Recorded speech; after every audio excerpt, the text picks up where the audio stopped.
It was dark. No, it wasn't just dark, it was pure blackness. It was the sort of blackness Amelia Warren imagined a blind person had to live with. There was no light, not even the strange reddish flash of color shining through the blood vessels of her eyelids. It was as if every single shred of illumination had been sucked out of the world, and she was stuck in the middle of it. She blinked, or at least she thought she did. There didn't seem to be any of the sensation of her eyelids opening or closing at all, nor any of the feeling that came with moving her eyes. There was no sound either, she suddenly realized. She swallowed hard, trying to keep her breathing level and her heart rate from exploding in fear as she felt the complete sensory deprivation close in on her. Except she didn't swallow, or, if she did, there was no feeling to it at all. No saliva slid down her throat. No skin on her neck bobbed from the movement of the muscles beneath it. There was no pause in her breathing. In fact, there was no breathing at all. There wasn't even the telltale throb in her ears from her heartbeat, nor the sensation of it moving in her chest. There was nothing, absolutely nothing. She was starting to get scared now. Had something happened? She wasn't a doctor, but she knew enough about the human body to know that everything she was feeling, or everything that she wasn't feeling, was in no way normal and could only be the result of a very serious medical condition. She had heard of locked-in syndrome and had always thought it the most terrifying of fates someone could suffer. Was that what was happening to her? The only other explanation was that she was dreaming, but she was damned near certain that the fear spiking through her mind would have woken her up by now. Under normal circumstances, she would have taken a deep breath, rolled her neck, and tried to think her way out of whatever situation she was in. The deep breathing part didn't seem to be working, or if it was, she couldn't feel it, even though she didn't feel like she was suffocating either. That was something, right? She had to have been conscious for a few minutes by now, and she didn't feel like she was running out of air. She tried to roll her neck instead, but once again she was met with nothing. No sensation of movement, no satisfying pops in her spine, no feeling of her head changing its orientation, nothing. Okay, so 2 of her 3 self-soothing methods were unavailable to her. That still left the third, to think. What was the last thing that she remembered before the darkness? She had been aboard the Limerick. She remembered that much at least. Her husband, Rowan, had been with her. She had been born and brought up in Ireland a few miles outside of Cork, and had never in all of her 28 years traveled more than 50 miles from the spot where she had been born. Transport that could get her anywhere on the planet within only a few short hours was now as commonplace as aviation had been for centuries, but she had never seen the appeal. Everything she needed was right there. Her family, her work as a high school teacher, her small circle of friends, and of course Rowan. Life had been good. But then her parents had died. Her dad had reached the grand old age of 131 when he passed away in his sleep. Her mother, only a few years younger, simply couldn't go on without him, not after 6 decades of loving, devoted marriage, and she had no inclination to try. She had died less than a year after her husband. With no siblings and her parents gone, the only anchor she had left in the world was Rowan. Her husband, the man she loved beyond all measure, was as much a rock to her in those dark, haunting days as he had been for the entire time she had known him. His support was absolute, and she could see the fathomless depths of his love for her every time she looked into his eyes. He was an engineer by trade, his specialty being the maintenance of the massive plasma reactors that powered entire cities with enormous amounts of clean energy. At just 2 years older than Amelia was, he had the sort of career that most people could only dream of. He did what he loved and was paid an eye-watering amount of credits for the pleasure. But with the loss of her parents, and the fact that he wasn't overly attached to his own, a once-in-a-lifetime opportunity presented itself to them, one that she would never have considered before the loss of her family. Ireland was, and would always be, a place of stunning natural beauty. The Emerald Isle was called that because of the endless green of its fields, its forests, and its fertile plains. but the days when it was more countryside than city seemed to be almost over. Like all other parts of the planet, overpopulation was becoming a real problem. Cities like Belfast and Dublin had exploded in size over the past 100 years. Belfast in particular now encompassed almost the entire region that had once been called Northern Ireland, its northern limits swallowing the coastal town of Londonderry, and its southern reach now encompassing as far as Newry. Even the comparatively smaller cities of Kerry and Galway were now enormous metropolises that covered dozens of square miles and were home to millions. In Amelia's own lifetime, she had watched the outskirts of Cork grow from a misty silhouette on the distant horizon to the point where the city's suburbs were only a 5-minute car ride from home. But neither Amelia nor Rowan were city folk. They didn't like the hustle and bustle, the loudness, or the frenetic energy of the city. They were country people through and through. They loved the clean air and open spaces. They loved the quiet, the beauty of nature, and the small-town lifestyle where people said hello to strangers when passing on the street. The closer that Cork grew toward them, the more that way of life seemed like a thing of the past. The problem was, there were only a handful of places left on Earth where the rural life they wanted was still possible, and all of them were the sole domain of the incredibly powerful and the obscenely wealthy. It was Rowan who first tabled the idea. It was a crisp autumn evening. The golden sun hung low in the sky to the west, and a fresh breeze blew in from the coast. Sitting on the porch that wrapped around the front of their house, it should have been the perfect evening to relax after a long day's work. But it wasn't. A new sky lane, packed bumper to bumper with hovercars from the city, traveling to wherever city folk traveled, had been established almost directly over their heads, and the sounds of idling engines, beating music, and honking horns had banished the last of the peace that this part of the world would probably ever know. "We should move," Rowan had said, his eyes turned skyward. "To where?" Amelia had asked, no longer abjectly opposed to the idea, but perhaps more aware of the lack of other options than he was. "Further up north? New Emerald." His reply was as casual as suggesting the house at the other end of the street, but Amelia just gawked at him. New Emerald was, if the brochures were to be believed, the exact sort of rural paradise they had always wanted. A place that encompassed the clean, rural life that Ireland had always been known for, and full of the small-town friendly people that inhabited the Emerald Isle.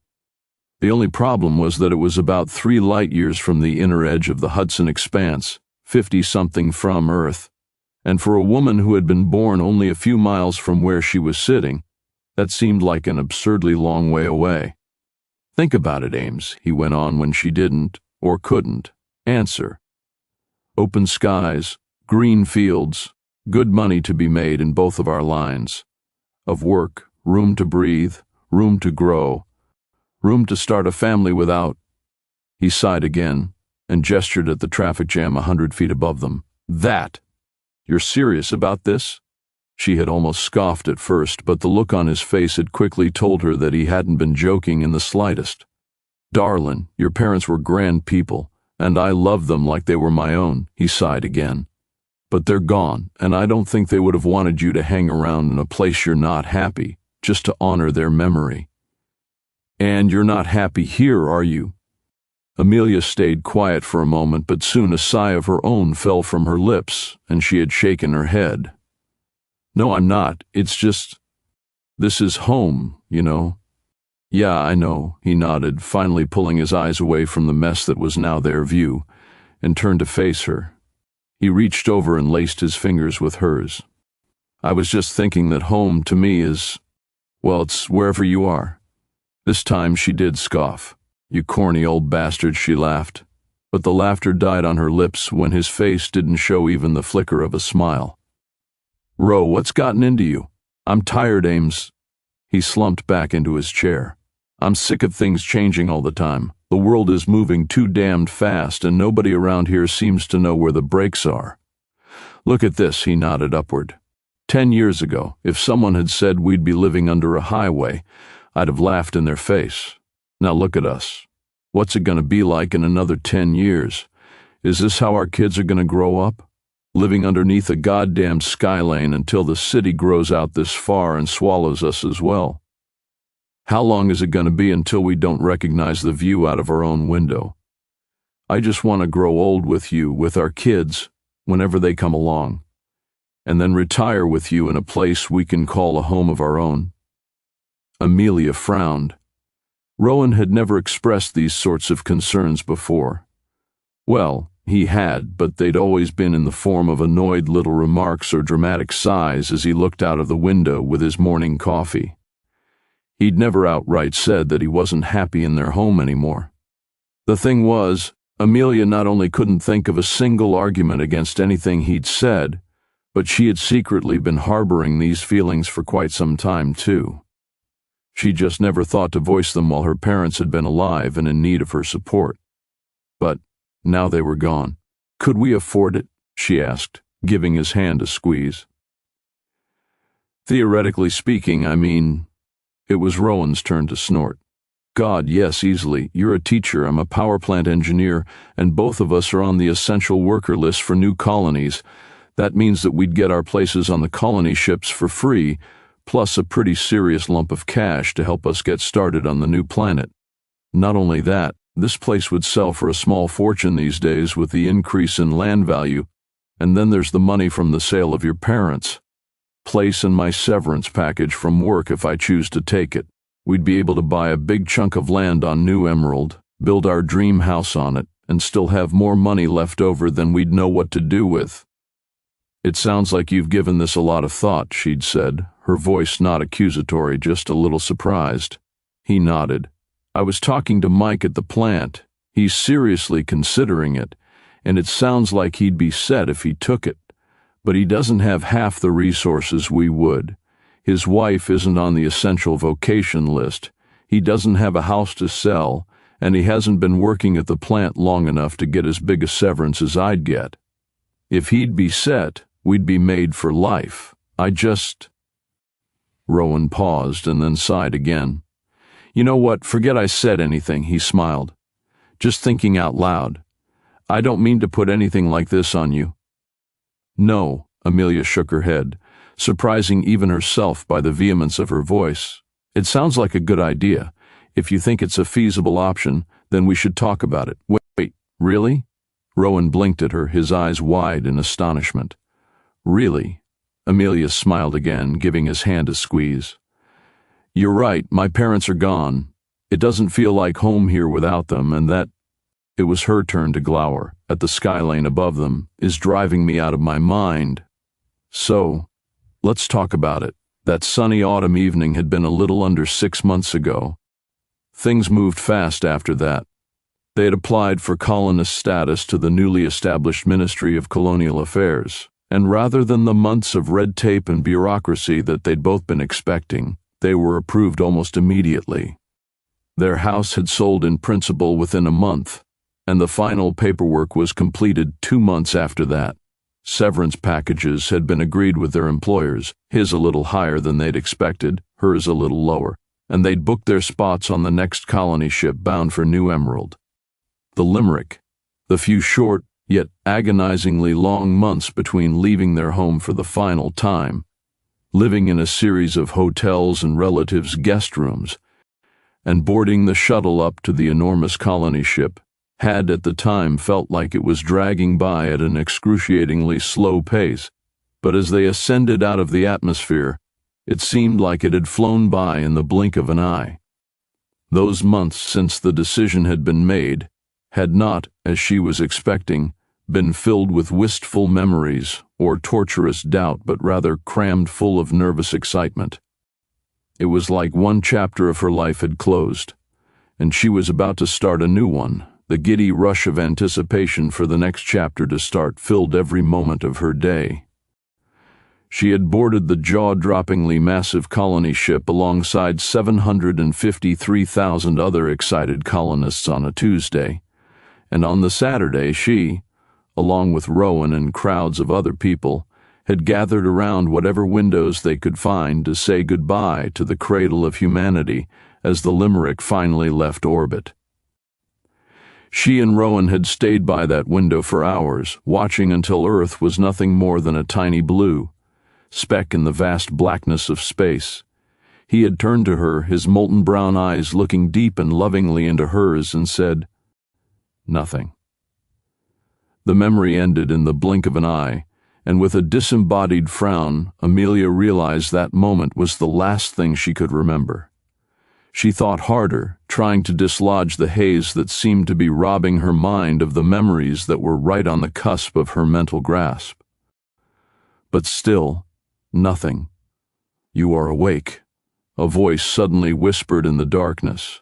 Amelia flinched at the loudness of the soothing-sounding voice, startled out of the silence she had found herself getting used to despite being able to tell that the actual volume of the voice was barely loud enough for her to hear at all. "Who's there?"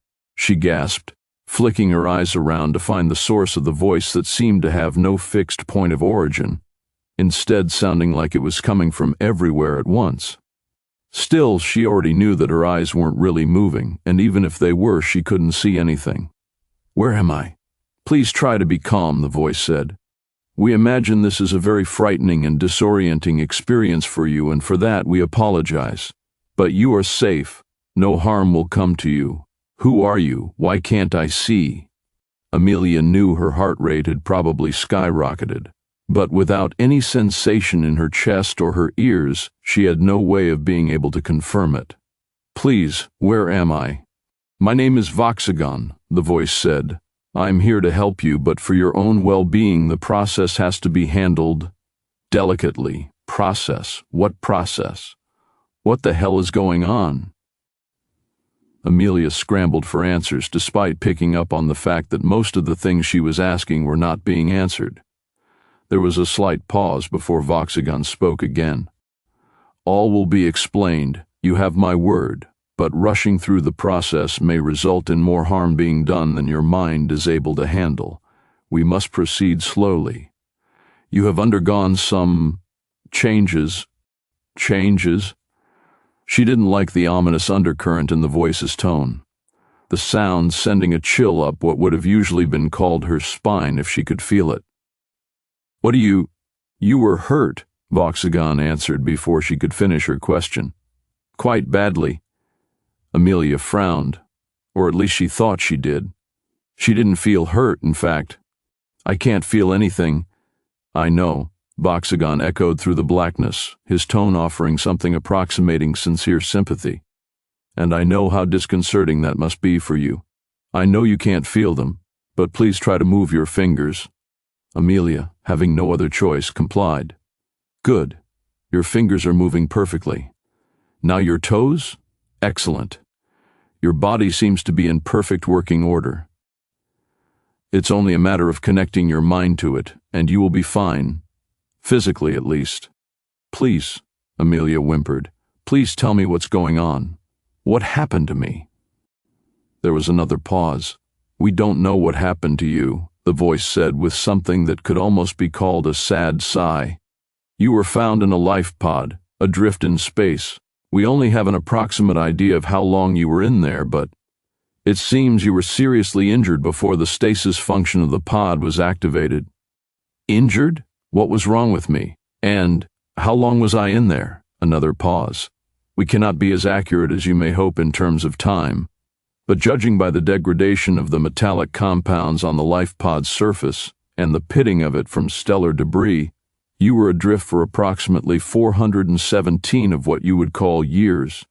If Amelia could feel her face, she was pretty sure it would be a mask of utter shock and incredulity as those words slowly sank into her brain. 400 years. 400 years. Oh God, Rowan. She could feel the pain immediately. She couldn't feel her arms or her legs. She couldn't feel the rise and fall of her chest as she breathed. She couldn't feel her heartbeat or the movement of her eyes. But pain? Apparently she was more than capable of feeling that. There should have been the heat of tears running down her cheeks. There should have been the weight pressing on her chest. There should have been the rapid inhalations of hyperventilation. But there was none of that. There was only the marrow-deep dread and panic that not only was she 4 centuries out of time, but everyone she had ever known, Rowan, had been dead for hundreds of years. "I don't remember," she sobbed, the pain evident in her voice but missing the telltale ragged breaths that she expected. "We know," Voxagon answered calmly. "Your most recent memories have been isolated for the time being." "What?" She blinked. "Why? We feared that exposing you to memories of what caused your injuries and left you in that life pod would inhibit your ability to cope with the process and cause you additional distress." Amelia felt a flare of burning hot anger blaze within her at the sheer audacity of what she had just heard. Yes, there was a small part of her that found the idea that individual memories could be kept from her too ridiculous to consider. Still, if the voice was right about the amount of time that had passed, then it wasn't beyond the realm of possibility that technology had progressed far enough to make that possibility a reality.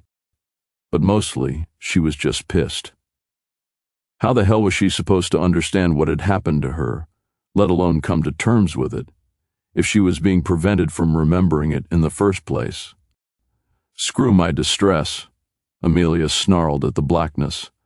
"I'm already distressed. Nothing I'll remember could possibly make me more distressed than finding out that my husband and everyone else I've ever known have been dead for hundreds of years. What the hell is wrong with you?" "Forgive us," Voxagon said in that infuriatingly calm voice after it allowed Amelia to finish. "We meant no disrespect to those you may have lost, nor to the sanctity of your memories. We know you don't understand it yet, but the process can be an extremely delicate procedure, and the chemistry of the brain plays a large part in that. Forcing those memories on an unprepared mind could alter your brain chemistry in unpredictable ways. Those changes could have catastrophic results that would make the process impossible to complete." Amelia tried to suck in a deep breath to calm herself down. "You keep talking about this process. I don't know what that is. What the hell are you talking about?" The pause was longer this time, and the fear, anger, and apprehension in Amelia's chest grew with every silent second. "We think to understand the process, you would need to first understand the context in which someone goes through it," the voice finally answered. "I'm all ears." Amelia would have rolled her eyes if she could. "We don't understand." Amelia squinted at the darkness. "What?" "It means I'm listening to you." "Ah, I see. An apt metaphor. Thank you." Voxagon seemed to take a breath, although she had no idea what made her think that before he spoke again. "The process is part of our life cycle. In very broad terms, it marks the passage from childhood to becoming an adult. For us, it is a moment of profound change and deep introspection, a single point in time where we reflect on what we have learned about ourselves, about life, about the world and the galaxy around us, and about what we want for the future. All of our knowledge and life experience condensed into a single moment. The person that we are going into the process is often a very different one to who we are once it has been completed. Emotionally, psychologically, physically, and, if I may be so bold, spiritually. For you, it's different. The process has never been attempted in these circumstances before. You were badly hurt when we found you. Your injuries were severe to the point of being life-threatening. The only thing that has kept you metabolically alive for the hundreds of years you were in that life pod was the stasis field that was built into it. Without it, you would have died very quickly, possibly within minutes." There was another pause, and that systemic shutdown, the biological end-of-life process, continued as soon as we deactivated the stasis system and opened the pod to release you. The process, I'm afraid to say, is your only chance of surviving. I'm dying?" Amelia croaked. "Yes, we are sorry." It was Amelia's turn to pause as 1,000 thoughts all raced through her mind at once. How long do I have? Without the process, I'm afraid you will not survive the hour. That infuriating calmness was still laced through every syllable he said, but there was an unmistakable undercurrent of something else, too. Sorrow, maybe? Concern? Amelia took a deep metaphysical breath. Okay, tell me about the process. I don't know. What is it? What happens? What do I have to do? It is difficult to explain, Voxagon replied.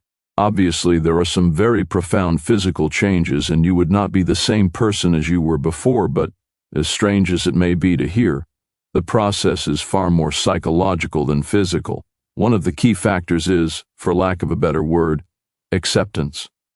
Acceptance of what? She asked carefully. Of your life, of your choices, of the things that have led you to this point, Voxigan explained slowly. For our young people, that often revolves around certain dreams or ambitions remaining unfulfilled. In many cases, and this would apply to you too, it includes an acceptance of the fact that some familial or social connections that have always been present may be irrevocably severed. It is the acceptance that you will not be the same person you were before, you may not have the life you envisioned for yourself, that everything that happened to you, all the things that got you to the point you are at now, all of it is in the past and beyond your ability to control. There is only the path forward. Amelia bit back on the retort that formed in her mind. The one that said this sounded like the sort of nonsense found in a fortune cookie. But how can I do any of that, she started after a moment's thought, if I can't remember? Your memories will be returned to you, Voxigan said. The last memories that your mind retained before you were put into stasis. Only after you have accepted these can the rest of the process continue. But it will not be easy. Amelia swallowed hard. There was an edge to his voice, something telling. Have you seen them? Another pregnant pause. Yes. There was a moment of silence before Voxigan continued. Please forgive the intrusion of your privacy, but it would not be possible for us to guide you through the process without understanding the events that brought you to us. No, Amelia sucked in a ragged breath. Or it probably would have been ragged if it actually happened. I can understand that. Scale of 1 to 10, how bad was it? It was unpleasant, but enlightening. She nodded, or she would have if she had any control over her head. So, just to make sure I'm understanding this, she started. I need to relive these unpleasant but enlightening memories and accept them completely if I'm to go through this process. But if I can't do that, if the process doesn't work, I die, probably very quickly. That is a very succinct, perhaps even simplistic summary, but accurate nonetheless. Voxigan answered after another beat of quiet. It was hardly a difficult proposition to consider. Then it seems I don't have much of a choice.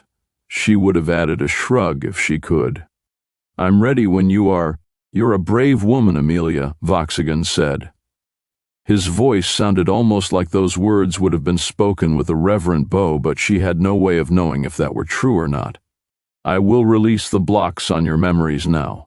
Good luck.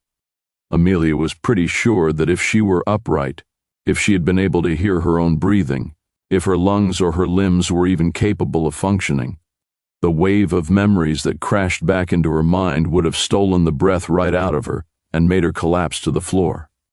She remembered everything. Faster-than-light technology was developing at a breakneck speed, and the news about it was impossible to miss, with new speed records being set by intrepid explorers practically every other week. But, relatively speaking, she knew it was still in its infancy. There would come a time, Rowan would tell her, when ships would be able to travel far enough, and fast. Enough for them to not only make the jaunt to New Emerald a trip that could be made in a matter of days, rather than the 6 weeks it would take now, but could also make the hitherto impassable Hudson expanse just a mild inconvenience to further exploration. But those days weren't here yet, and New Emerald was about as far from Earth as it was possible to travel. They had only been on the Limerick for a day when the briefing had taken place. It was an odd experience, one that she would have struggled to describe to anyone who hadn't been through it. It was part pre-flight safety briefing that cabin crews on commercial airliners had been giving for centuries, and part welcome talk that you would expect after arriving at a package hotel. There was lots of talk about the facilities aboard the colony ship, but it had been given with the undercurrent of understanding that the Limerick was designed to carry a lot of people a very long way. It wasn't a cruise ship. A little discomfort was to be expected. Their essential worker status, however, had meant that they'd been upgraded from the common sleeping areas to having their own private, albeit cramped, quarters. The room had been tiny, barely large enough to fit a double bed and a small wardrobe, but it had a view out at the unexpectedly beautiful hyperspace wash, and it was theirs. The rest of the briefing had been about safety. There had been the obvious stuff: what to do in the event of a medical emergency, what to do if there was a fire aboard, what the different types of alarms meant, and where the rally points were in the unlikely event of an emergency evacuation. Having heard those reports in one form or another dozens of times, even just on TV, none of that came as much of a surprise. The glaring exception, though, was the mention of pirates. Actual pirates. "This will be the Limerick's 5th trip to New Emerald," the overly cheery representative had said to the crowds of people.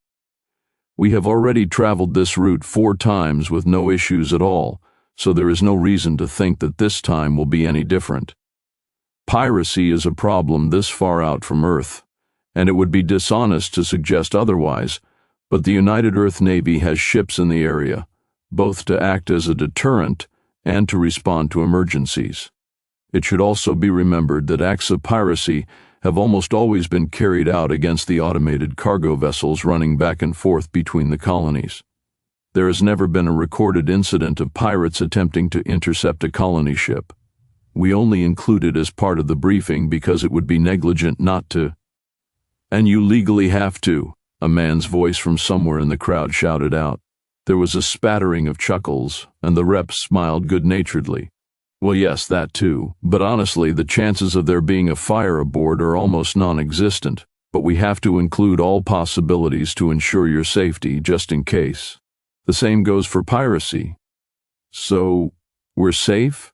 a woman closer to the front asked. "Completely safe," the rep beamed back at her. "There is absolutely nothing to worry about. But as the gentleman pointed out, I legally have to tell you what to do if that near-impossible event ever happens." She waited to make sure there were no more interruptions before continuing. "In the event we are boarded by pirates, you must remain where you are. Doors around the ship will seal automatically as our security teams deal with the problem. Under no circumstances should you wander the ship or attempt to interact with the intruders. If, by whatever means, the boarders manage to gain access to the part of the ship you are in, cooperate with them fully. All material items that they take will be replaced by the colonial administration at no charge to yourself. Your safety is far more important than anything they could steal from you." Listening to this, Amelia supposed the situation was like being in a bank during a robbery.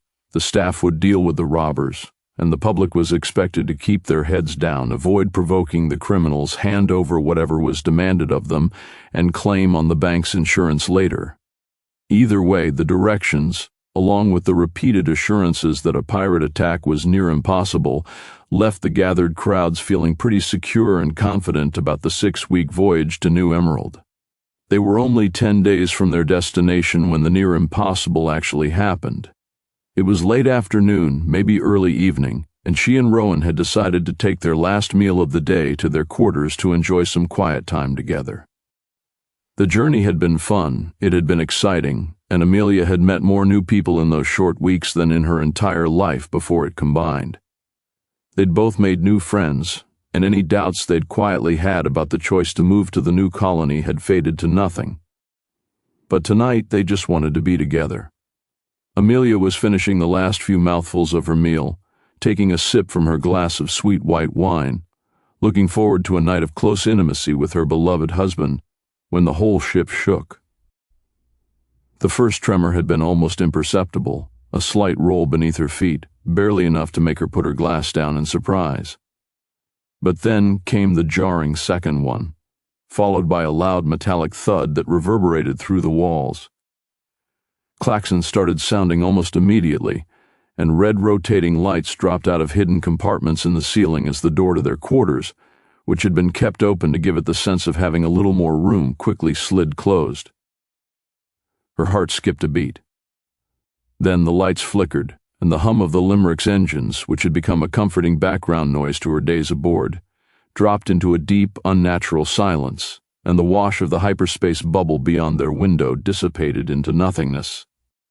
A strange shiver crept down her spine, though she couldn't quite place its origin. Something was wrong. Very wrong. Rowan was already on his feet, rushing to the small viewport, his face tight. "Amelia," he began. But then the comms crackled to life, the voice coming through distorted and frantic. "This is Captain Thurston. All crew to your stations. All passengers, remain where you are. This is not a drill. I repeat, this is not a drill. Pirates have boarded the ship. Security personnel, you are clear to engage hostiles. Defend the ship and—" The transmission cut off abruptly. In the silence that followed, Amelia could only scramble to put her thoughts into something of a coherent mess. The impossibility of the briefing, of pirates, of actual pirates, suddenly seemed far too real. The quiet seemed to stretch out for an eternity. Her heart was pounding in her ears as her eyes remained locked onto Rowan. She wasn't really looking at him, though, just like he wasn't really looking at her. They were both just listening. After a few minutes that felt like hours as they dragged past, sounds started to echo through the thick titanium door of their quarters. At first it was just footsteps, heavy and rushed, as they raced along the hallway outside, but then came the voices.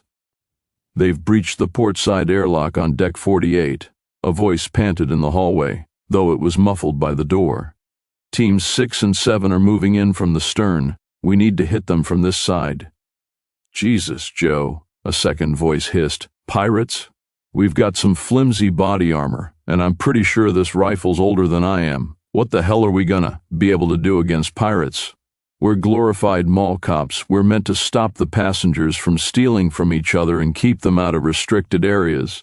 We ain't Marines." "The hell do you want me to tell you, Bill?" The first voice, apparently Joe, barked back. "This is what we signed up for, and we know the ship better than they do. We can take them on 45. They have to pass through the emergency bulkheads. That's a bottleneck we can use. We hold them there while 6 and 7 hit them from behind." There was a pause. "Look, man, I get you're scared. I am too, but there's no running from this. There's nowhere to go, and if I'm gonna die today, I'm going down fighting. Can I count on you?" "But what if we just give them what they want?" Bill sounded like he was hyperventilating now. "Empty the vault, get everyone to turn over their valuables. Maybe they'll just take it and leave us alone." "They don't want money," Joe answered, seeming like he was catching his breath. "They want human organs. They're worth a fortune on the black market. If we don't stop them, they're gonna kill everyone. You and me included." "What? How the hell do you know that?" "They hit the Trenton a week ago," Joe said after a pause. "No survivors." "What?" Bill gasped. "Why in God's name wasn't that in the briefing?" "The hell do I know?" Joe hissed again. "The captain told us to keep it quiet so we didn't spook the crew or freak out the passengers. I told him we needed to prepare just in case, but he ignored me. Now we have to deal with the mess. So are you with me or not?"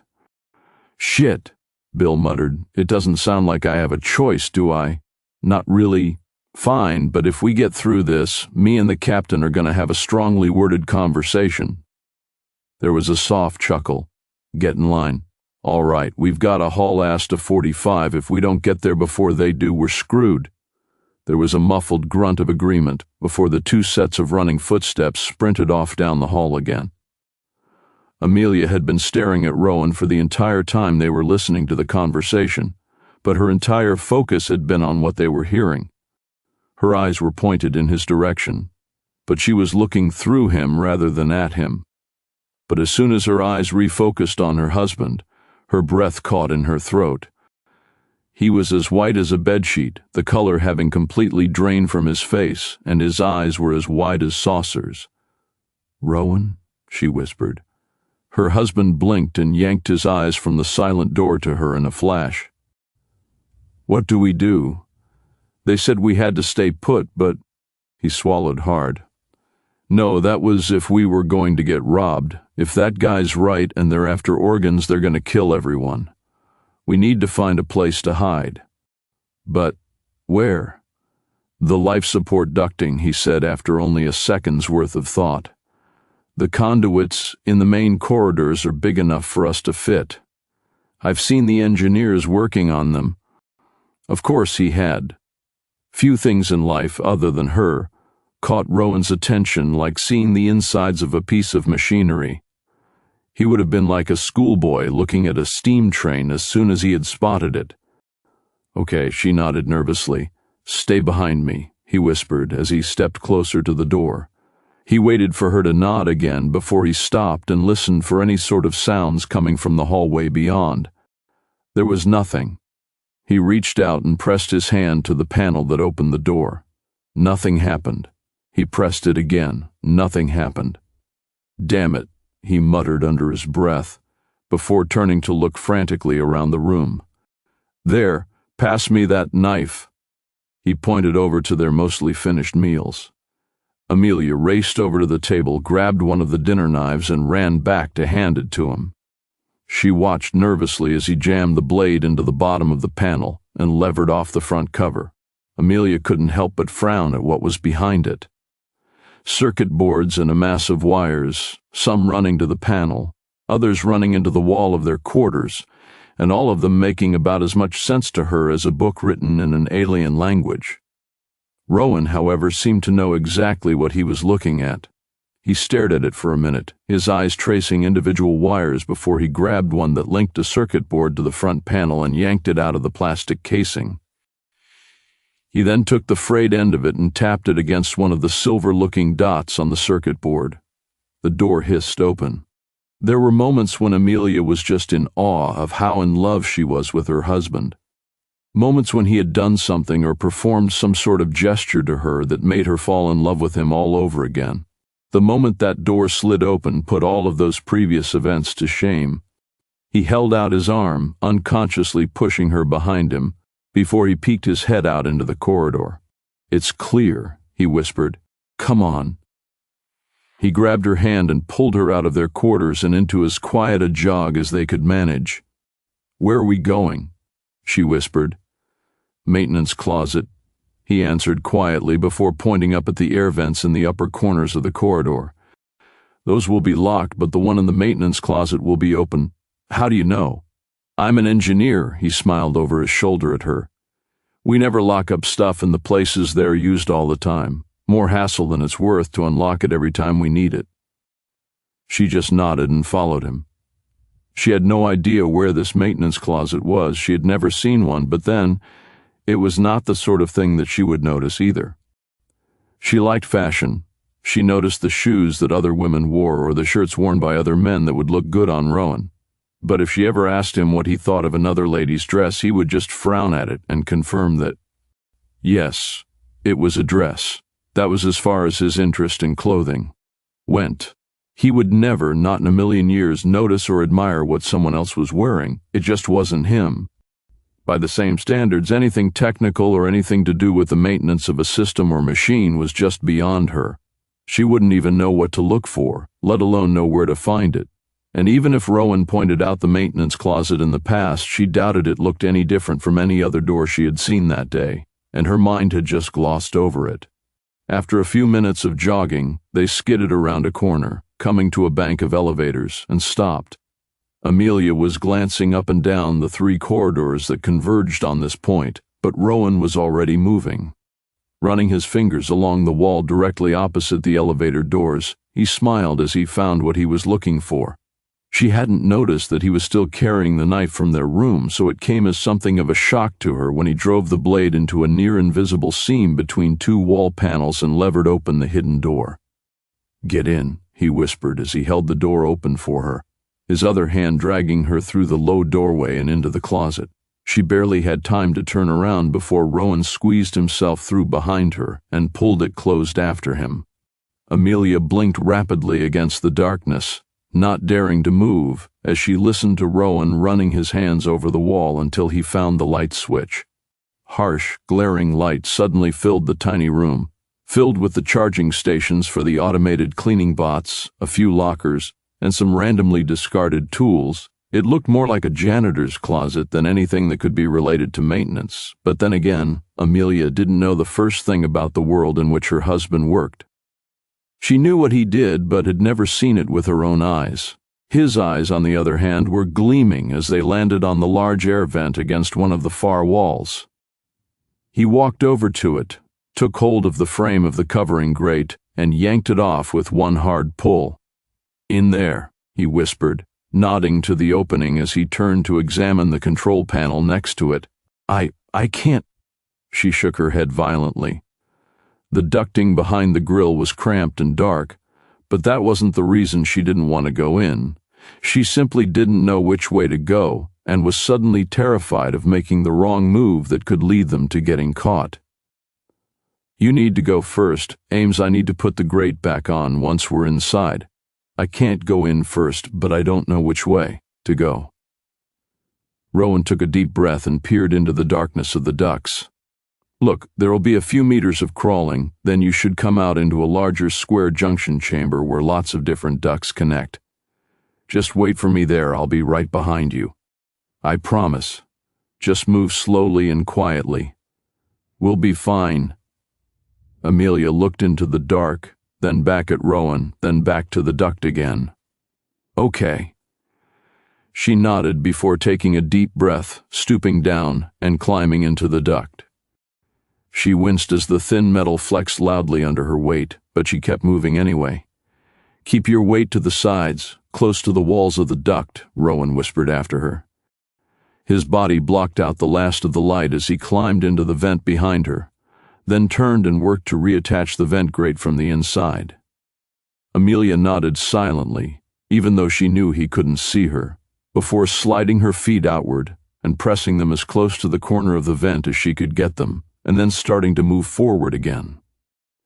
She breathed out a sigh of relief as the metal creaked a little under her weight, but didn't make that dangerously loud flexing sound again. She kept moving forward. A few grates further along the duct provided a little illumination. It wasn't much, but it was enough to banish that sense of claustrophobia and disorientation that was rapidly building in her chest. After a few agonizingly long minutes, she found herself in the larger junction room that Rowan had told her about, and she waited. A few moments later, Rowan crawled out of the duct to join her. "Will we be safe here?" she whispered. "I don't know." He shook his head with a nervous glance back the way they came. "I'm not a pirate, but this would be the first place I'd look for someone if I knew they were hiding." He looked back over his shoulder. "I turned the heat up, though." "What?" She scrunched up her face. She already didn't like it in there, but the thought of sweating profusely while she was didn't appeal to her at all. "Why?" "Thermals," he said, leaning forward to look down one of the other vents, then turning to look down another. "Our maintenance boys use thermal cameras to look for rats and stuff in our air vents at the plant. They'd make it very easy to find us if the pirates are using them too. Our body heat would light up the metalwork like a Christmas tree. But they don't work if the heat is turned up. The air makes the whole duct system glow on those cameras, not just body heat." Amelia nodded. "That's really smart." Rowan didn't answer, though. She just looked at him for a few moments before asking the most pressing question. "If you don't thin quick and stay here, where do you think we should go?" "I don't know," he admitted after a moment.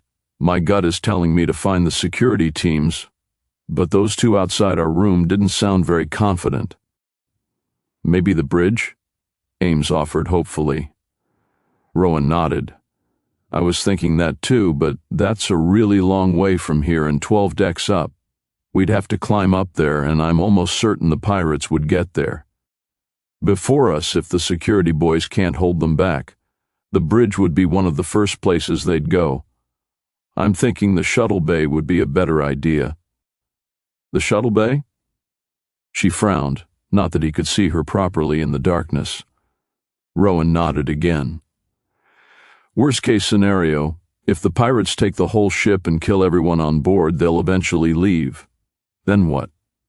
I don't know how to fly this ship. I wouldn't even know where to start. We'd be stuck there until help came, and we have no idea how long that could take. But I could probably program a shuttle to get us out of here and back to..." Somewhere safe. If the pirates are beaten, or if there are other people alive when they leave, all we'd have to do is explain why we were in a restricted area when we come out, which, under the circumstances, is a pretty minor infraction of the rules. Amelia thought about this for a moment. It was a good plan. Okay, which way is the shuttle bay? That's the problem, I'm not sure. I'm trying to get my bearings. He went quiet for a few moments, turning his head to look in different directions before settling on the vent to his right. Then he hesitantly spoke again. I think it's that way. Are you sure? Not really, but it's a better choice than staying here. Can you go first? Amelia whispered after peering into the seemingly endless-looking duct. Rowan offered a faint smile and nodded. Okay, but stay close to me. He took a deep breath and crawled into the duct that he had decided on. The first vent, the one that ran from the maintenance closet to the junction room, was low, but Amelia was able to stoop and walk along the few meters it took to get there. This duct was much lower, forcing both of them onto their hands and knees to crawl, but even then, her back, as she climbed in behind her husband, was brushing along the chrome top of the vent. She remembered what he had said, though, and spread her weight to the very sides of the narrow, square conduit. They'd only been crawling for a few minutes when the gunfire started. It began as a distant rattle, the vent and the corridor beneath it working together to make the echoes of it sound much louder and much closer than they really were. But the fact that they were growing in volume with every passing moment made her heartbeat explode in her chest. She could still see Rowan a few feet ahead of her through the light provided by the intermittent vents that looked out over the hallway beneath. But aside from a few flinches at the odd, particularly loud burst of sound, he kept moving. And then, suddenly, he froze. He was staring out of one of the grates, his eyes fixed on the movement beneath. Amelia, unable to help her morbid sense of curiosity, backed up a foot or so to be able to look through the vent she had just passed. 7 men, all of them wearing the distinctive uniform of the ship's security officers, were running along the corridor toward the elevators, most of them turning to look fearfully back over their shoulders. One of them stopped, then another, both of them spinning around and dropping to a knee before raising their rifles and letting off a burst of automatic fire back the way they'd come while the others kept running. Amelia couldn't believe how loud it was. The sound seemed to hit her like a physical force. Her vision seemed to ripple as the wall of noise hit her eyes, and she couldn't help but let out a terrified squeak. But no matter how frightening the view was, she couldn't pull her gaze away. Both men kept shooting, neither of them moving an inch as the rest of their squad kept running, but it only took a few seconds for their targets to return fire. The 2 troopers dove for cover, but one of them didn't move fast enough. He went down hard, collapsing mid-step, his weapon skidding across the deck. His hands came up to clamp over the front of himself, making a strangled panic sound that cut through the gunfire.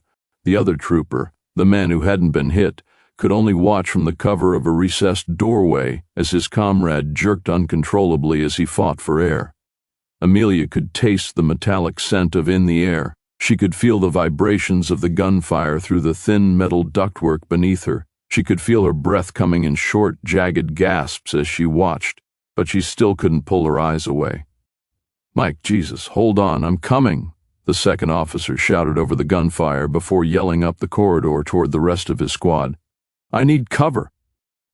Amelia couldn't see the rest of the men he had called to, but a few seconds after shouting his request, another explosion of sound erupted from somewhere behind her.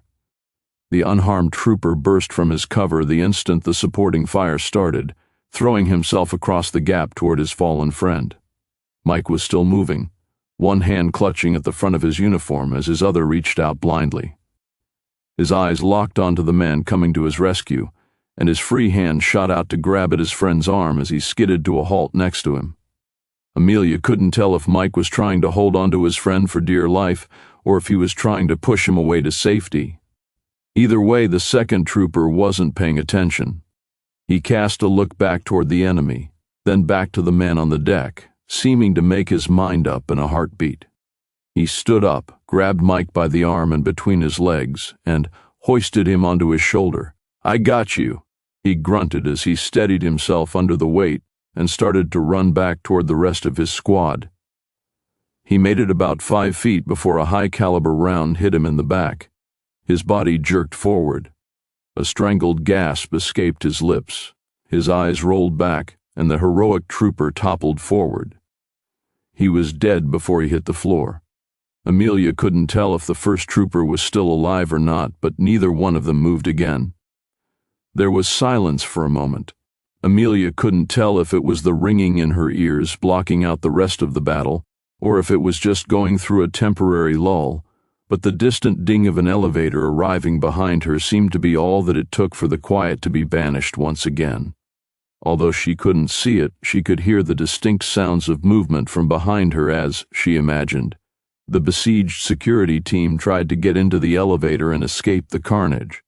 But a few seconds after she had heard that ding, something raced past her view, plumes of smoke billowing out from the back of it. It took her mind a moment to catch up with what her eyes were seeing. It had been a rocket of some sort, and no sooner had her brain caught on to this fact. A deafening explosion ripped through the air, accompanied by the brief screams of the men caught up in the blast. Rowan's foot, jerking backward to get her attention, finally pulled her eyes away from the brutality below. He had seen it all too. The color that had returned to his face after their jog to the maintenance closet had drained out of him again, and he was clenching his jaw hard. "We have to move," he hissed at her. Amelia could only swallow the knot in her throat before looking back down at the 2 troopers she had watched fall, a pool of blood slowly growing around them, then back up at Rowan before nodding. They started to crawl again. She had only made it as far as the vent that Rowan had been looking through when she first saw them, the pirates.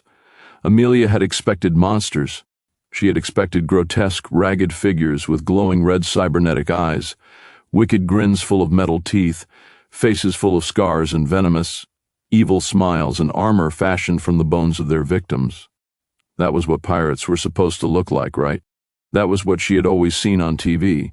But when she saw them, really saw them, she felt her breath catch in her throat. They weren't demons or beasts from some nightmare. They were men, women, some young, some old. People who might have passed her on the street or brushed shoulders with her in a crowded bar without a second glance. Their faces were ordinary. Some were clean-shaven, others scruffy, and their hairstyles were just as normal as anyone else's. A few had tattoos peeking from beneath the collars of their jumpsuits. Some wore jewelry, nothing unusual, nothing alarming. Their expressions weren't wild or frenzied, no bloodthirsty snarls, no maniacal laughs or unhinged grins, just cold efficiency. They wore standard-issue coveralls, the kind ship engineers and cargo haulers wore, with mismatched bits of body armor strapped over them. Utility belts hung low with spare ammunition and tools. One of them had a grease stain on his sleeve, as if he had wiped his hands on it in the middle of a repair job. Another wore scuffed work boots that looked no different from Rowan's, if not for the heavy weapons in their hands and the bodies at their feet as they walked past the 2 slain security officers. She might have thought they were just another group of passengers or members of the ship's engineering crew. That was the worst part. They weren't alien, they weren't otherworldly.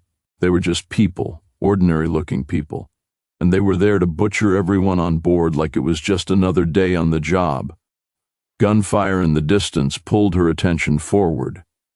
Rowan was already a few meters ahead of her, and she still hadn't moved.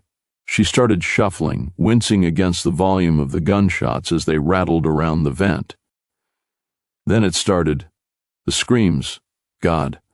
The screams. It was a strange sensation. She was, in a distant, closed-off part of her mind, able to tell that she was watching memories of things that had already happened to her, rather than living through them in real time. It was like watching one of those old movies where you sat back on your sofa and just allowed yourself to be consumed by the narrative.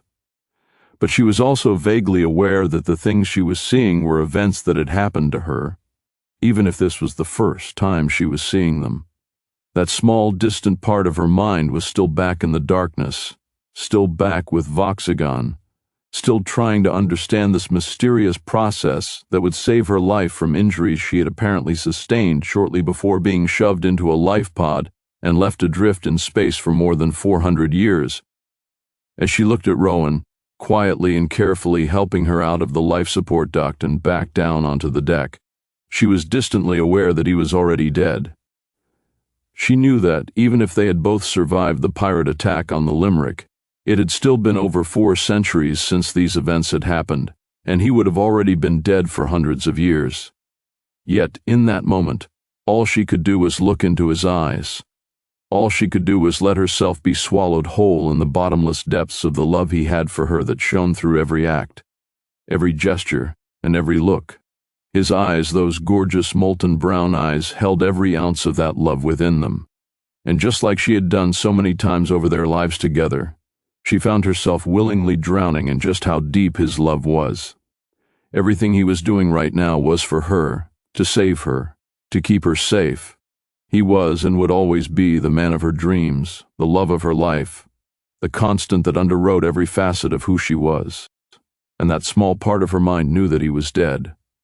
The pain that should have come from that realization, the abject, unutterable agony that just thinking about that should have brought, simply didn't come. The Amelia in her memories hadn't felt it, and so neither did she, at least not yet. "Stay low," Rowan whispered, the tremble in his voice giving away the fear and the adrenaline coursing through his body. She certainly felt that. She cast her gaze back up the now empty corridor, past the distant bodies of those 2 gunned-down security officers, and toward the wreckage where the rocket had destroyed the elevator banks, and the rest of the security squad. Then toward where the screams were coming from. "Where are we?" "We're by the stairs," he answered quietly.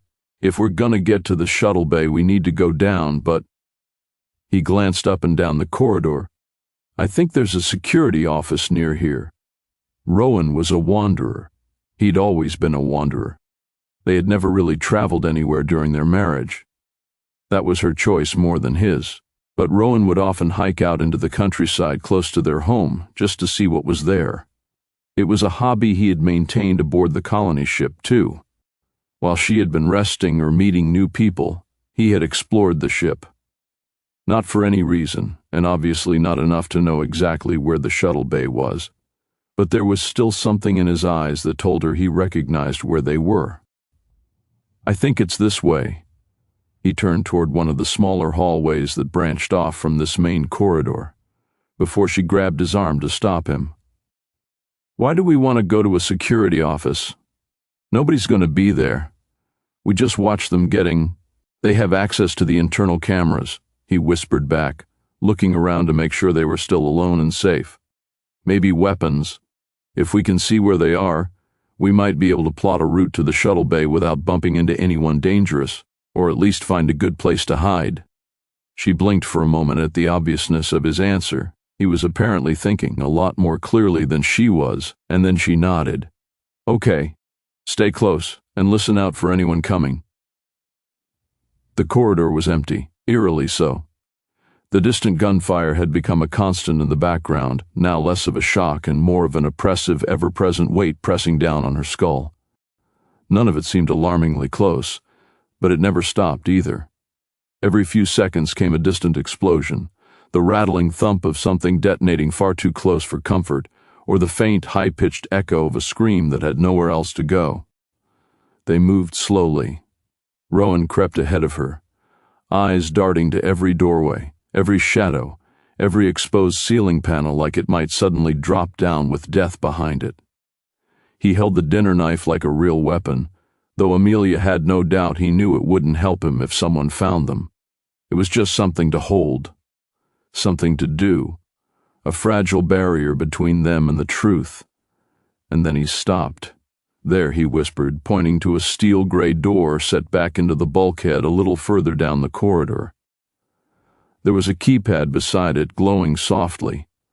Amelia's heart surged as she quickened her step, already imagining rows of security monitors and maybe even a few rifles.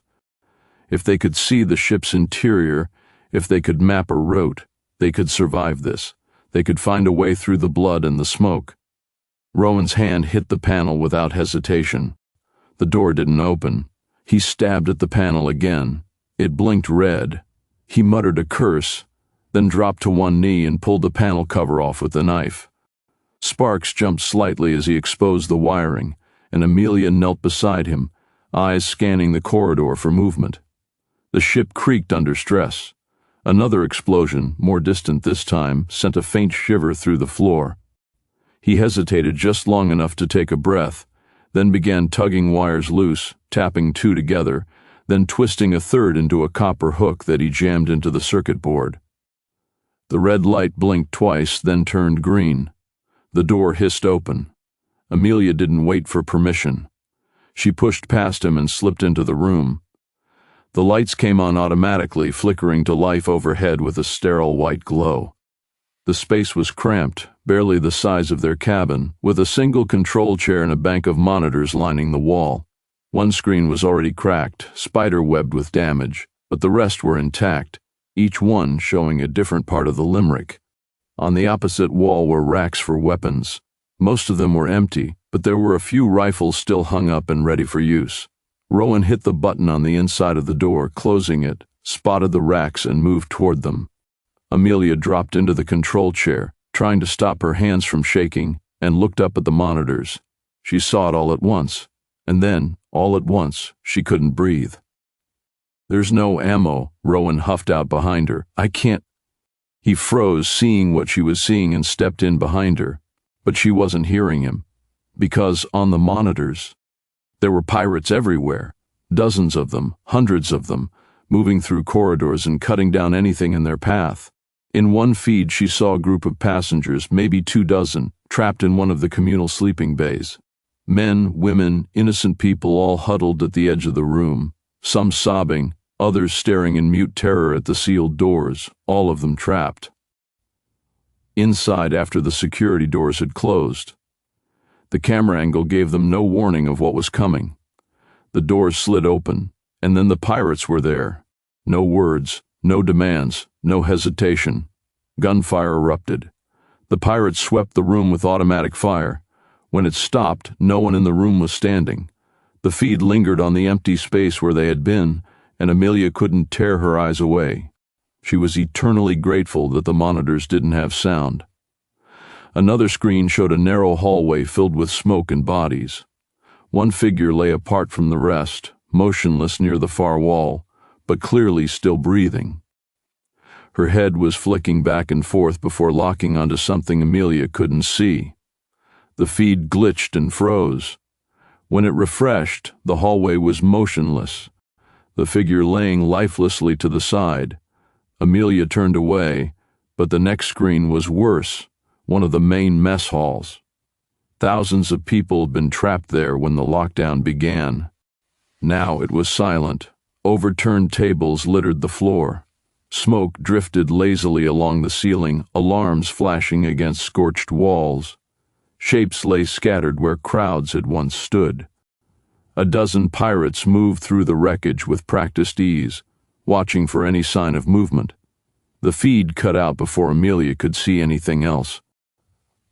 "Jesus Christ," Rowan whispered. He took a step back from the screen, eyes wide, skin pale. "They're killing everyone, no matter where she looked." It was all the same. More screens, more death. It was everywhere. And she couldn't look away. The next screen showed the daycare center. Her heart stopped. The camera was mounted high in the corner, looking down on rows of cots and padded play areas surrounded by brightly painted walls. The children, none older than about 10, were all pressed against the far wall, faces tight with fear. A handful of adult staff stood in front of them, arms spread, trying to shield them. One woman clutched a fire extinguisher like a weapon. The door opened. Amelia recoiled, a broken sound between a sob and a gasp tearing from her throat as she turned away. The feed cut to static. She felt bile rise in her throat. "No," she whispered. Her voice cracked. Her chest constricted like something inside was collapsing. "No, no, no." In another feed, she saw a handful of men and women trying to fight back. Former Marines, perhaps, or security staff who had made it this far. They had weapons.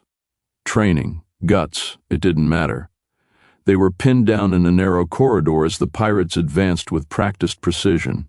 The image shook, flashes lighting the screen, then it steadied on a corner where no one was moving anymore. 20 seconds later, the feed was motionless aside from the curling fingers of smoke drifting lazily through the corridor. Rowan put a hand on her shoulder. She didn't move. He didn't say anything. Another screen showed a family, parents and 2 young daughters, sprinting down a corridor, trying to outrun the sounds behind them. A pirate appeared around the corner in front of them. The father didn't hesitate. He charged. He didn't even get close. The image jolted violently as the man went down, his body collapsing out of frame. The rest of the family froze, shock stealing their voices. Amelia looked away before the screen could show her anything else. It didn't help. "Oh God," Rowan whispered as he pointed to one screen. There. Amelia didn't want to look, but her eyes were already moving. The screen showed a wide bay. It looked like a cargo hold, but much bigger than she'd imagined. The room was filled with what could only be described as rows upon rows of hastily arranged hospital gurneys. Thousands of them, and on each one was a body. Piles more were waiting at the bottom of the cargo lift. Some were being moved into place, dozens of them at a time, and waiting for them beside those gurneys, teams of doctors. No, not doctors, monsters in surgical gear. Amelia understood what she was looking at before her mind could form the words. Organ harvesters. Behind them, open airlocks waited at the far end of the bay.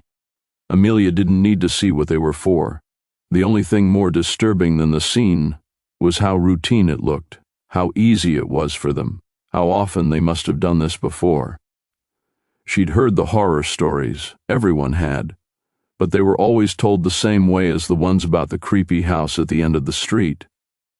The place parents warned you about, where bad things were said to have happened to someone looking for a lost ball long ago. Fantasies. Exaggerations passed around to scare children into behaving. Nothing. Idle more. And that was how the stories of drifting bands of organ-harvesting savages had always been understood too. Hell, she hadn't even believed the black market for their wares existed, let alone that thousands of men and women might make a living destroying innocent colonists to supply it. "That's," Rowan whispered, voice faint, "that's the shuttle bay. We can't go there. I can't see anywhere safe on here. He swallowed hard and nodded to himself. "We need to hide. We need to wait this out." She didn't answer him. Her ability to speak had been lost in the mind-shattering displays playing out before her. She closed her eyes. It was all she could do to block out the horror. There was nowhere to run. No one was coming to save them. If they were caught, or even seen, that would be their fate. Processed for profit. Discarded like they never mattered at all. "Wait," Rowan's voice cut through the silence. "What's that?" Amelia opened her eyes. The hope? No, it wasn't hope in his voice. It was more like optimistic curiosity. Her eyes moved to where he was pointing before Rowan reached down to tap something into the console. It was the screen for the bridge, and as soon as Rowan finished typing, the sounds from the screen filled the cramped little office. She was very grateful he hadn't pressed those buttons earlier. The bridge seemed to be the only part of the ship that hadn't been overrun yet, but the captain and his officers were in full-blown panic. Red lights flashed overhead. Smoke drifted from a burning console. The comms officer was screaming into his station, no doubt trying to summon help from the Navy ships that they'd been told about during the briefing when they'd first arrived. 2 others were huddled around a holographic display showing breach points. Security officers were stacked up next to both of the doors that led out of the room, although each of them was sealed with bulkheads that looked a lot more sturdy than the ones the pirates had been blasting through all over the rest of the ship. The captain, Captain Thurston, stood frozen in the middle of the command deck. Questions were being thrown at him from every angle, most of them being some variation of "what do we do?" But the man didn't seem to have any answers. In fact, he didn't look like he was even hearing them. All he seemed able to do was stare in pale-faced, sweat-slicked horror at the same bank of screens that she and Rowan were looking at. Amelia could hear it through the feed, the screaming, the chaos. "Stern security's gone," someone yelled. "We're losing Deck 32.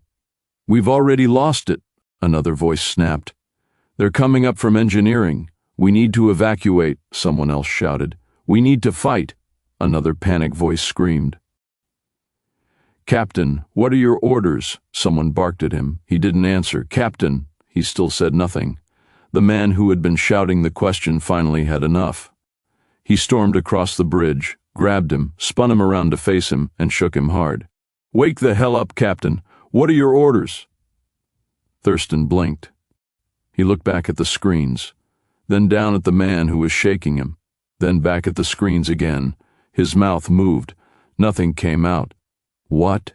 The shaking officer leaned in closer. The whole bridge seemed to go silent as every person on the command deck waited for the captain to speak. "Abandon the ship." His voice wasn't shouted. It wasn't defiant. It wasn't anything close to what a leader should sound like. It was just a whisper, one that only the people in that room would ever hear. The officer holding his shoulders stared at him for a moment, then glanced at the screen and nodded. Thurston finally moved, too. He turned toward a console and keyed in a command. Red lights started flashing, and a new voice came through the bridge speakers, but not anywhere else on the ship, automated and calm. Auto-destruct sequence initiated. Core overload in 20 minutes. As soon as the echo of the sound faded away, the bridge crew started scrambling into the escape pods lining one of the far walls.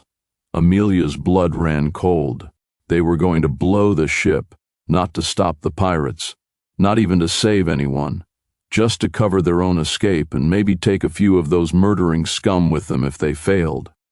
"Rowan," she choked, staggering back toward him. "Rowan, they're—" "I know," he said quietly. "I know." Her knees gave out. She sank to the floor. Rowan sat down beside her, one arm wrapping around her as she curled into him, trembling.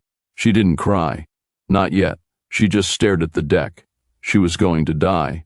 Rowan was going to die. She knew that now. Every fiber of her being was screaming at her that this was it.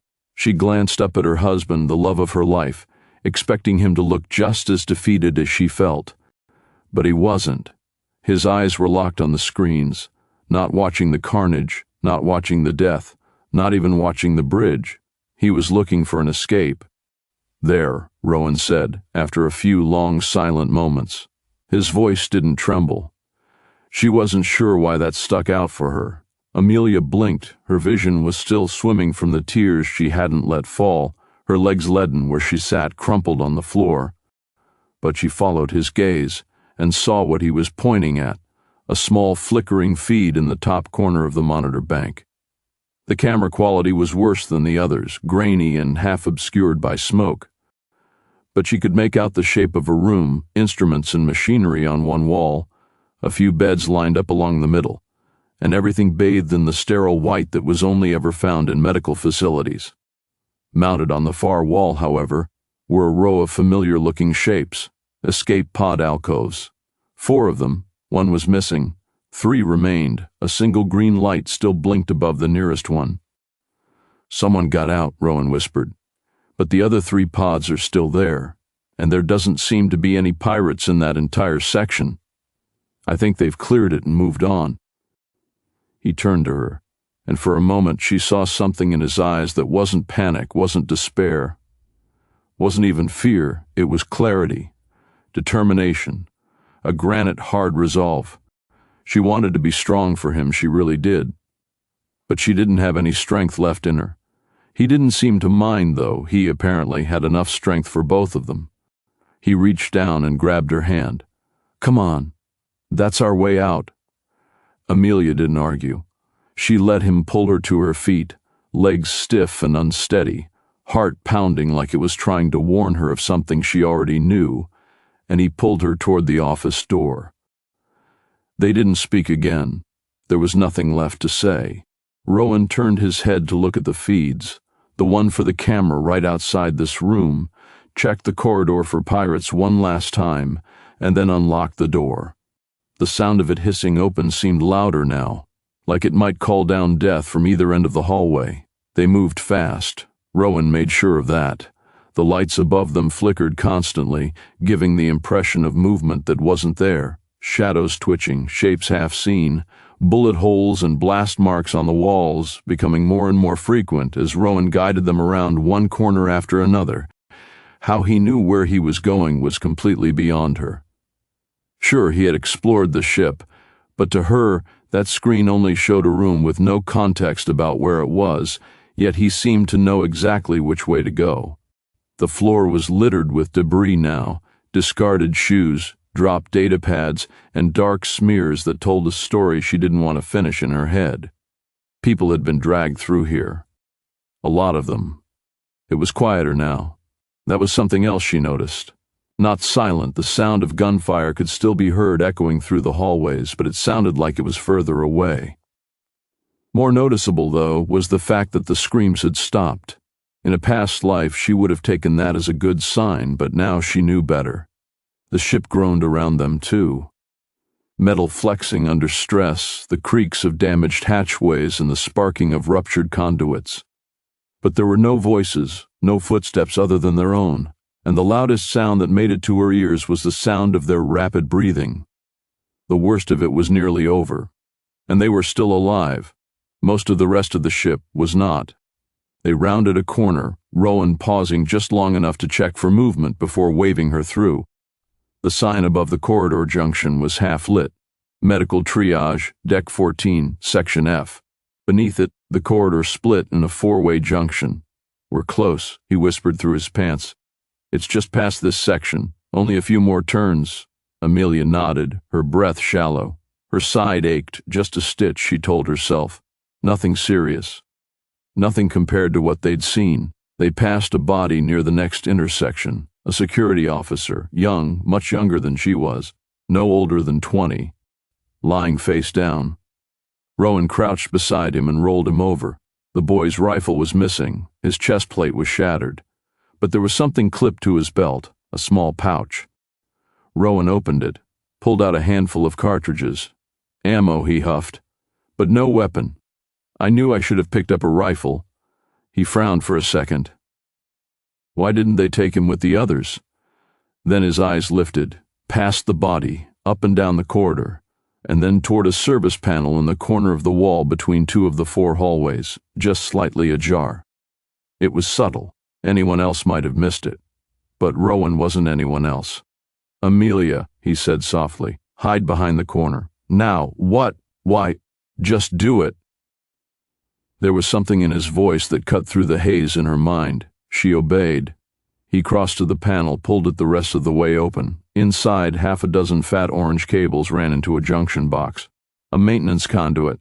The kind he worked on as part of his career for the past decade. The sort of thing he understood on a level that she could never comprehend. He pulled the knife from his belt and started slicing. "Rowan, what are you doing?" she hissed. "Buying us time. They're coming." "What?" Her eyes snapped immediately to the ends of every corridor. She didn't need him to answer to understand. The young security guard wasn't the only body around here, he was just the first they had come across. More of them littered the ground along each of the corridors. They were standing in the center of a crossroad of hallways. The young guard had been in the direction they had come from, but all three other gangways showed the telltale signs of a prolonged firefight. She didn't bother counting the bodies. She knew what it meant. The pirates would be back to collect them, and when they did, they would walk right into them. She ducked down behind the corner, feeling more exposed than she had during this whole ordeal, and tried her hardest to keep her eyes on Rowan. He worked fast, sweat slicking his brow as he peeled back insulation and twisted wires together. A single cable he left exposed, trailing it through a crack in the plating and dragging it across the corridor toward a shallow puddle, water from a ruptured pipe or coolant or something else. She didn't know, and he didn't seem to care. He crouched low, staring at the floor, calculating. Then the sound of footsteps echoed down the hall, boots heavy and slow. Then the sound of laughter. Gleeful, euphoric laughter. The laughter of people who knew they'd already won. Rowan heard it too. He dropped the end of the cable into the liquid, reached back over to the hatch, jammed his knife into something that looked important, and closed the door. He darted back to her side and pulled her down behind the wall.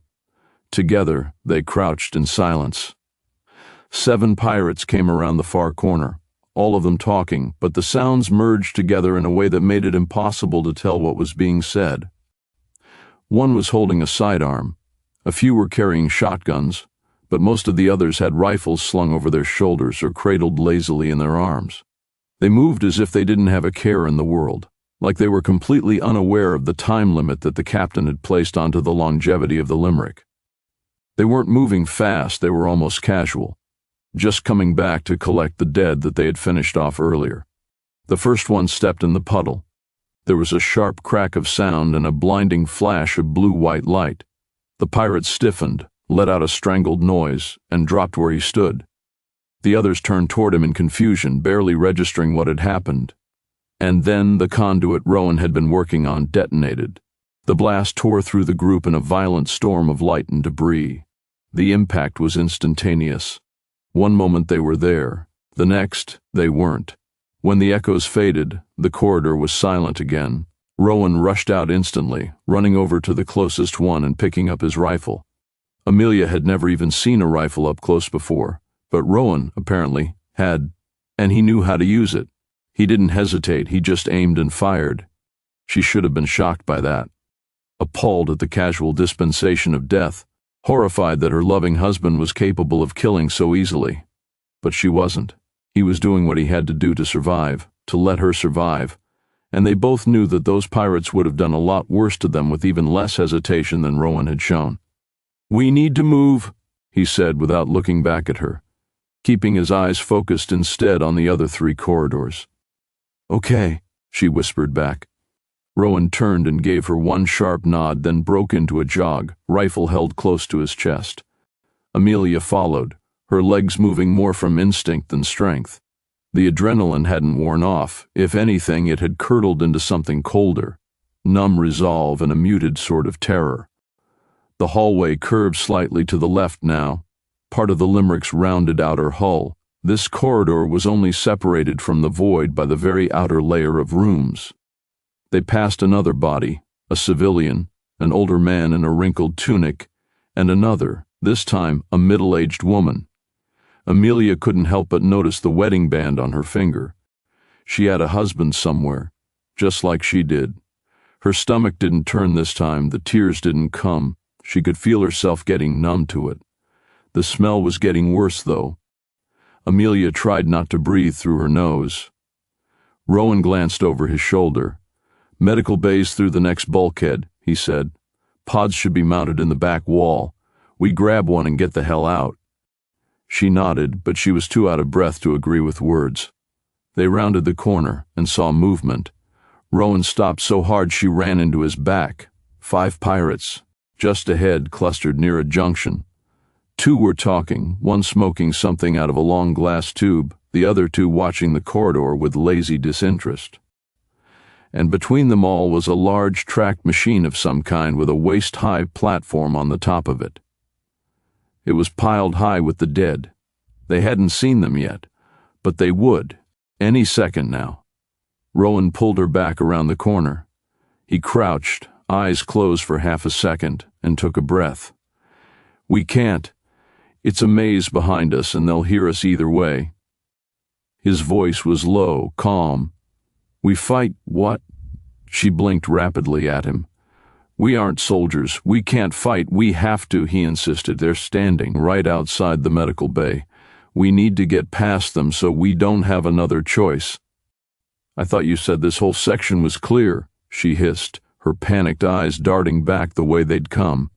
"It was—" He rolled his neck and checked his rifle. She didn't know how he knew how to do that. "They must have got here after we left the security office. All right, you ready?" "No." She somehow managed to make a whisper sound like a scream. "There has to be another way out." He finally turned to look at her. "Ames, the ship is going to blow up. We have—" Maybe 10 minutes left. Even if there was another way off this ship and I couldn't see one, we don't have enough time to get there. We either hide and die in the explosion, or we fight our way through and maybe get to those life pods. At least this way.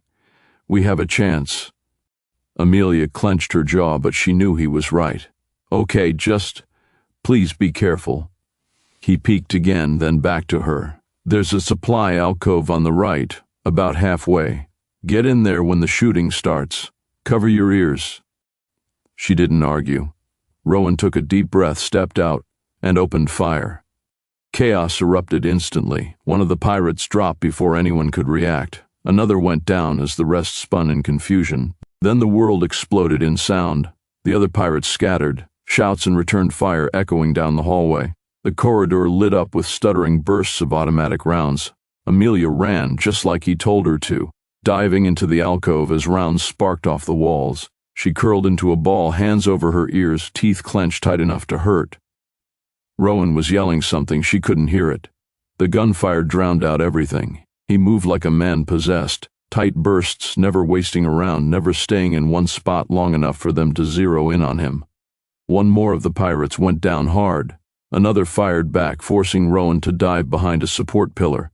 Then a shot rang out that was different, louder, closer. Amelia blinked. Rowan was still shooting. The sound hadn't come from him. But behind him, in a doorway that they had passed during the battle, stood a woman, and she was holding some sort of nasty-looking handgun. The barrel was smoking. Amelia frowned at her, then reached down and touched her side. Her hand came away slick. She'd been hit. Then everything went wrong. The pain wasn't instant. In fact, she didn't feel it at all for the longest moment. It wasn't until she saw her hand that she felt it. Like finally understanding what had happened gave her body permission to acknowledge the damage. Then the pain was instant, all-consuming, and blindingly acute. It tore through her side like fire, stealing the breath from her lungs. She screamed, but it came out as a broken gasp, more shock than sound. She collapsed to her knees. Her vision blurred. Rowan turned as she fell. Then he saw the woman, an evil, triumphant smirk pulling at her lips. Everything else vanished from his focus. He didn't think. He didn't hesitate.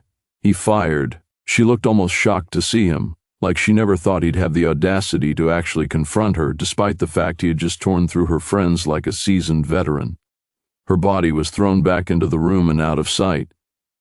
Then he was at her side, hauling her up, his fingers already as slick as hers. No, Ames, stay with me. He slung her arm over his shoulder, dragged her upright. We're almost there. Just a few more steps. Stay awake. She couldn't respond. Her throat was locked up. Her legs barely moved, but she didn't let go. She managed to get her feet underneath her and stumbled along with him as he practically carried her toward the med bay. His rifle was still in one hand, still aimed, and he let off a few more shots as the last of the pirates popped his head into view from around a corner a little further along the corridor. He hadn't been hit, but he had been forced to duck back into cover, and that was all that Rowan needed. They made it inside.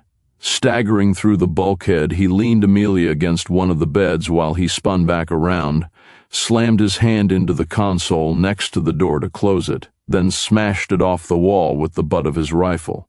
Sparks flew into the air as the locking mechanism tumbled to the deck. Then everything went quiet, only their breathing, only her whimpering, only the undeniable truth that she was fading, and fading fast. Rowan. She breathed out, her lungs not holding enough air to make her voice work. He was back at her side in an instant. Rowan laid her down as gently as he could, but the moment her back touched the cold metal bed, Amelia cried out, sharp, agonized, and raw. Her hands clutched at her side as she tried to curl in on herself, but the pain locked her in place. Shit, Rowan muttered. Shit. He leaned over her, pulling her arms away to get a better look. He wasn't rough, never with her, but the urgency of his movements told her just how bad her condition was. Her shirt was already ruined. It wasn't just bad, it was lethal. She could tell by the sudden fear in his eyes, the eyes that had been so steadfast and brave throughout this whole thing. The eyes that had seen carnage incarnate and had stared down pirates as if they were nothing. The eyes that were now wide with barely contained panic. This was the kind of wound that needed trauma surgeons, high-grade medical equipment, and intensive care. Not a half-trashed medbay on a dying ship. No, come on, Ames, stay with me, just breathe. He looked around frantically, eyes sweeping the ruined medical bay. The beds had been stripped, the cabinets looted or destroyed. There weren't any bodies in here. The long marks on the floor showed where they had been dragged out of the room, but there were no supplies either. No working medkits, no supplies, probably all looted by the pirates. There was no way to stop what was happening. Then he saw the pods. She saw the moment his eyes registered them. 3 of them, sleek, narrow units built into the far wall, each just big enough for one person. Escape pods, yes, but not the usual kind. Medical stasis pods. He sprinted over and read the display. Vital support, online. Cryostasis, standing by. Pod integrity nominal, occupancy empty. They were intact. They worked. And she saw the moment he realized that they might save her. He was back at her side a moment later. She tried to speak, tried to sit up, but he put a hand to her shoulder and shook his head. "Don't move," he said. "You're going in one of those pods. It'll keep you stable until someone finds you." Her brow furrowed. "You mean we—" She gasped through the breathless pain. He hesitated, and that was enough. "No," she whispered. "Rowan, no, they won't fit 2, he said quietly. "And even if we did somehow cram in, the stasis field wouldn't activate. They're not designed for it. 1 person per unit. That's how the field stabilizes the vitals." "I've seen the specs." "No," her voice cracked. "No, I'm not leaving you here. You don't have a choice." His voice wavered just once. "You're crashing. If I don't put you in there now, you're going to die in the next 5 minutes. There are 2 other ones. I'll be right behind you. But I need to get you out first." "Rowan," he kissed her forehead. "Don't talk," he said. "Save your strength." She tried to fight him as he lifted her, but her limbs didn't have the energy. He carried her across the room, staining his sleeves, and gently stood her into the nearest pod. The interior was padded, shaped like a cocoon, with medical sensors already coming to life around her. A soft hiss filled the chamber as the systems began scanning her vitals. She reached up, touching his face. "Don't you dare make this goodbye." "It's not," he said. "We'll see each other again." He nodded toward the neighboring pod. I need to get the launch system prepped. Then I'll get in mine. I'll be out of here 10 seconds after you." She didn't have the strength left to speak, so she nodded. He leaned in and kissed her, soft, shaking, lingering. "I love you, Ames. Thank you for being my wife. You'll never know how happy you made me." She opened her mouth to say something, to tell him not to talk like that if they would be together again soon, that she felt the same way about him. But she couldn't pull a breath in anymore. All she could do was gasp out a short, sobbing, agonizing breath. He closed the pod. The glass canopy hissed shut, sealing her inside. Her world narrowed to a small chamber filled with blue-tinted light, the hum of stabilizing energy, and the small glass window letting her see Rowan's handsome, heroic face. She couldn't move her arms anymore. Her legs felt heavy. Her vision blurred and cleared in slow waves, darkening at the edges. On the other side of the glass, Rowan was speaking. She couldn't hear him. He pressed his hand to his lips, then kissed his fingertips and touched them to the glass. She tried to do the same. He smiled at her, then reached over to tap a control panel to the side of the pod. The light around her changed. The blue turned to green, and a synthetic voice echoed around the pod. Evacuation protocol engaged.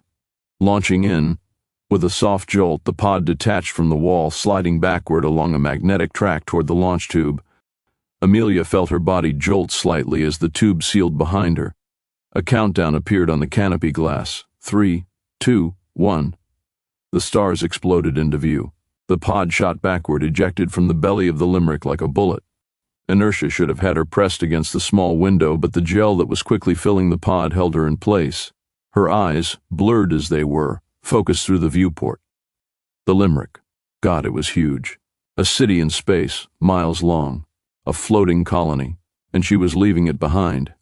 And through that rapidly distancing tiny white light that was the window of the medbay, she could see Rowan watching her. She could see other ships now, too. Dozens of them. Gray, skeletal things latched onto the hull like carrion feeders, pirate cruisers, destroyers, small, sleek frigates. All of them anchored to the broken colony ship like leeches to a dying animal. She turned her eyes back to the light, back to Rowan. And then the reactor detonated. A flicker of white light deep in the midsection of the ship. It bloomed. The explosion wasn't fast, it was total. A wave of white-hot fury tore through the ship's midsection first, venting decks, splitting open the Limerick from the inside out. Hull plating tore free. Superstructure twisted and shredded. Whole sections were ripped from their mounts and flung into space. Her eyes, the tears now coming freely, snapped back to the window. She could still see him, a silhouette against the light, standing by the window, watching her, making sure she was safe even now, even at the end. She saw him lift his hand to his lips. Then the light took him. The Limerick erupted in a hail of fire and debris. The pirate ships attached to her hull were engulfed in the flames and were destroyed along with their victim. The shockwave smashed into the pod like space itself had hit it with a hammer. She closed her eyes, not caring anymore what happened to her. Without Rowan, she had nothing. She was nothing. Stasis field activating in 3, 2. Everything was consumed in black. Amelia let out a long, drawn-out breath. And this time she felt it. Not physically, she was back in the darkness where she couldn't feel anything, but emotionally. It was like something within her had just released. "You were successful," Voxigan said, his voice as level as ever, yet filled with something that could almost be called admiration. "As indelicate as this question is, considering what you have been through, may I ask how you feel?" It was a good question, and one that Amelia didn't have a ready answer for. There was a huge part of her that was still reeling from the memories she had just relived, and an even larger part of her would have said that the word devastated was a massive understatement for what she was feeling about losing Rowan. And yet she understood. Voxigan, before he had released the blocks on her memory and allowed her to relive the events aboard the Limerick, had told her that part of this process, whatever that was accepting the past for what it was. Unchangeable, absolute, and completely beyond her reach and her ability to control. That all of the events that led her here, whether they had been choices she had made or things that had happened to her, were things that had all conspired to lead her to this exact moment. The grieving part of her wanted to scream at that logic. Call it out for the utter bullshit that it was. Rowan had been her entire world. He had been the love of her life, and every single time she looked at him, she had been so unbelievably amazed that a man like him could love her as much as he so obviously did. She had spent her entire adult life knowing that her future was at his side, that they would grow old together, that the family they would start one day would complete the life they had built together. The thought that she had lost that was just too hard to swallow. And yet, something stopped her. Time. Time, people are known to say, heals all wounds. Of course, people are wrong. Wounds like this one would never heal. The best she could ever hope for is for them to scar over, but that was still a form of healing. To her conscious mind, the one that was active whenever she was awake, it had only been a few minutes since the moment she had watched the Limerick erupt in explosive flame and take her Rowan with it forever. Yet somewhere deeper, somewhere, much deeper, she could feel how long it had really been. It was like some part of her had kept track of the passage of time, even while she was in suspended animation. And all those hours, all those days, all the years that had passed between that moment and this, all of it had already turned the visceral agony of Rowan's death into a dull, constant throbbing ache. But she understood what Voxagon had meant about acceptance. Acceptance didn't mean acknowledging what had happened to you without complaint. It didn't mean surrendering your opinions on the past just because you couldn't affect it anymore. And it didn't mean forgetting the things that had happened to you. It just meant accepting that they had happened. So she thought about Rowan. She thought about his smile. She thought about his love, his laughter, and his unshakable loyalty. She thought about the way he would make her coffee in the mornings just how she liked it, but could never quite make toast without burning it. She thought about the look in his eyes the moment he first saw her every morning, like he couldn't quite believe that he was lucky enough to wake up next to her. She thought about how he told her he loved her every night, making sure that was always the last thing she heard before sleep, even when they fought. She thought about how he would always forget to pick his socks up off the floor beside his bed, or leave his work boots in the one place she would always trip over them. She thought about how he touched her, how he kissed her, how he made love to her like she was the most precious thing on earth. She thought about how he would bring her flowers, just because. How he would make her chicken soup when she was sick. How he would rub the small of her back when her monthly pains flared up. How he would be bedridden for days with what he called a fatal case of man flu. How he would hold her through soppy movies that made her cry. And how he would roll his eyes at what he called the worst taste in music that he had ever heard of. How he smiled at her when he thought she wasn't looking when he caught her dancing around their kitchen. She thought of how hard he worked, how hard he had always worked, not just because he wanted to be good at what he did, but because he wanted to build for the family they would one day have. She thought of him on the Limerick, how he never faltered, how he never wavered, how his faith and determination had dragged her from their cabin to that security office, then to that med bay with the sort of courage that she didn't think existed outside of Hollywood fantasies. How the only time he had shown any real fear was when she had gotten hurt. She thought of how he had put her first, even when it ultimately cost him his life. She thought about the last thing he did, how he had kissed his fingers and then pressed them against the glass of her pod. She thought about how much she loved him. She thought about how much he loved her. She thought of his smile, and then she thought about what he would think about what she was going through now.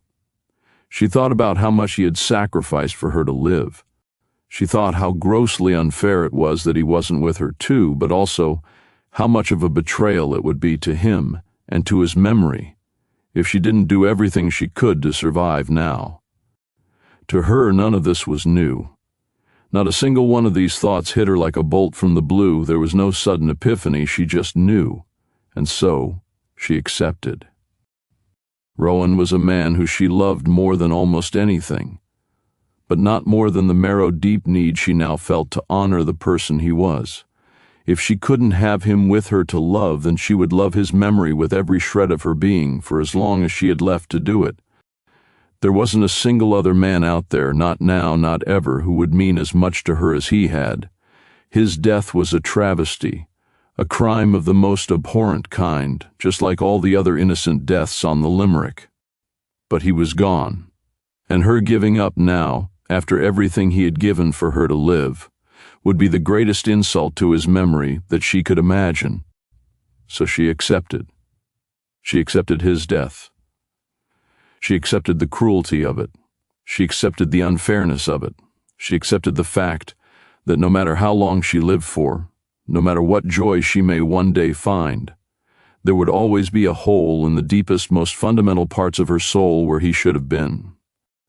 She accepted that life, as glorious and beautiful and agonizingly painful as it is, only really has value because it ends. That each moment spent with someone as beautiful as Rowan only mattered as much as they did because there were a finite number of them.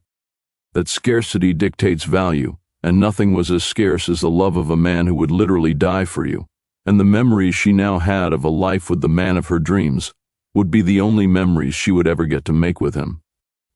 She accepted that her life, the life she thought she would have, was lost. She accepted that the road she had thought she was walking had taken her in a direction she would never have knowingly traveled, and yet it had brought her here anyway. She accepted that 400 years ago she had the life that she had always dreamed of, and it had been ripped away from her in the most savage and cruel way imaginable. And as much as she hated that idea, as much as she loathed and detested the pirates who had committed that atrocity, she had no choice but to accept it, because not accepting it would mean dying, and dying would mean betraying Rowan. She didn't care how much it hurt. She didn't care if that hollow pit of abject despair in the place her stomach should have been would never go away. She would suffer it gladly if it meant honoring the memory of the man she loved. She swallowed hard and finally answered the question Voxagon had asked her. I'm okay. There was a long pause. Your species is truly remarkable, he murmured after the silence. Your brain chemistry is changing in real time. We can see the pain you are. Feeling in your neural pathways, we can see the chemical signals firing. And yet you are adapting. It's remarkable. Is this how your species deals with death? Amelia thought about the question and smiled. She could almost hear Rowan's philosophical yet pragmatic answer floating through her ears. Life is precious because it ends, she finally said. And the only way for anyone to truly live forever is for the people they leave behind to remember them as they were. My husband was the best man I have ever known, and as long as I'm alive to remember him, he'll never really be gone. There was another contemplative pause. You are a braver and wiser being than I was when I went through the process, Voxagon finally said. You have suffered more pain than many of our kind could possibly imagine, and yet you endure. The way you say your species, Amelia finally said. You're not human, are you? We are not. Amelia wasn't as shocked or frightened by that answer as she felt she should be. But after everything she'd been through since she'd woken up, it wasn't the strangest thing that had happened to her. She didn't feel afraid. If anything, she felt calm, almost serene. What are you? We are the Illyrentans. She felt she should have nodded, but her head still wasn't responding to her commands, or wasn't even there. She still couldn't tell. Can you tell me about you, about your people? There was another pause. We are not unlike you. We are born, we live, we love, and eventually we die. Physically, we are different from you, but not as different as you would think. What makes us unique in the known galaxy, though, is the process. The same process I'm going through? Yes. It won't turn me into an Eli, into one of you, will it? She laughed. There was another moment of silence. And Illyrentan, yes, that made her pause. She gulped hard. What exactly is this process? Voxagon was quiet for a moment, but when he spoke again, it sounded like he was much closer than he had been up until now. When I was a child, our world was in danger. We had poisoned our water, our atmosphere, even the air that we breathed. Our bodies were unable to cope with the pressures that our rapid technological advances were placing on our planet. We saw the end coming. We recognized the point of no return, and we did nothing. By the time the wisest of our society convinced everyone else that something needed to be done, it was too late to reverse the damage. When all efforts to save our planet met with failure, we thought we were doomed. Mine was the last generation of our people ever expected to live to adulthood. But some of our scientists refused to give in. They started looking at other ways for our people to survive. Moving our entire population to a different planet, for example. But we didn't have the technology, and it would take far longer than we had to build all the vessels we would need. Eventually, when those sorts of ideas ran out, a radical alternative was suggested. Re-engineering our species to survive on the world we had poisoned. Re-engineering, Amelia repeated slowly, the nerves still sharp enough to hammer against her chest, but she couldn't feel it. That sounds like a very deliberate choice of wording. You are correct. It sounded like Voxagon was smiling. When genetic and biological engineering failed, we turned to mechanical alternatives. Finally, after much experimentation, a solution was found. A robotic chassis.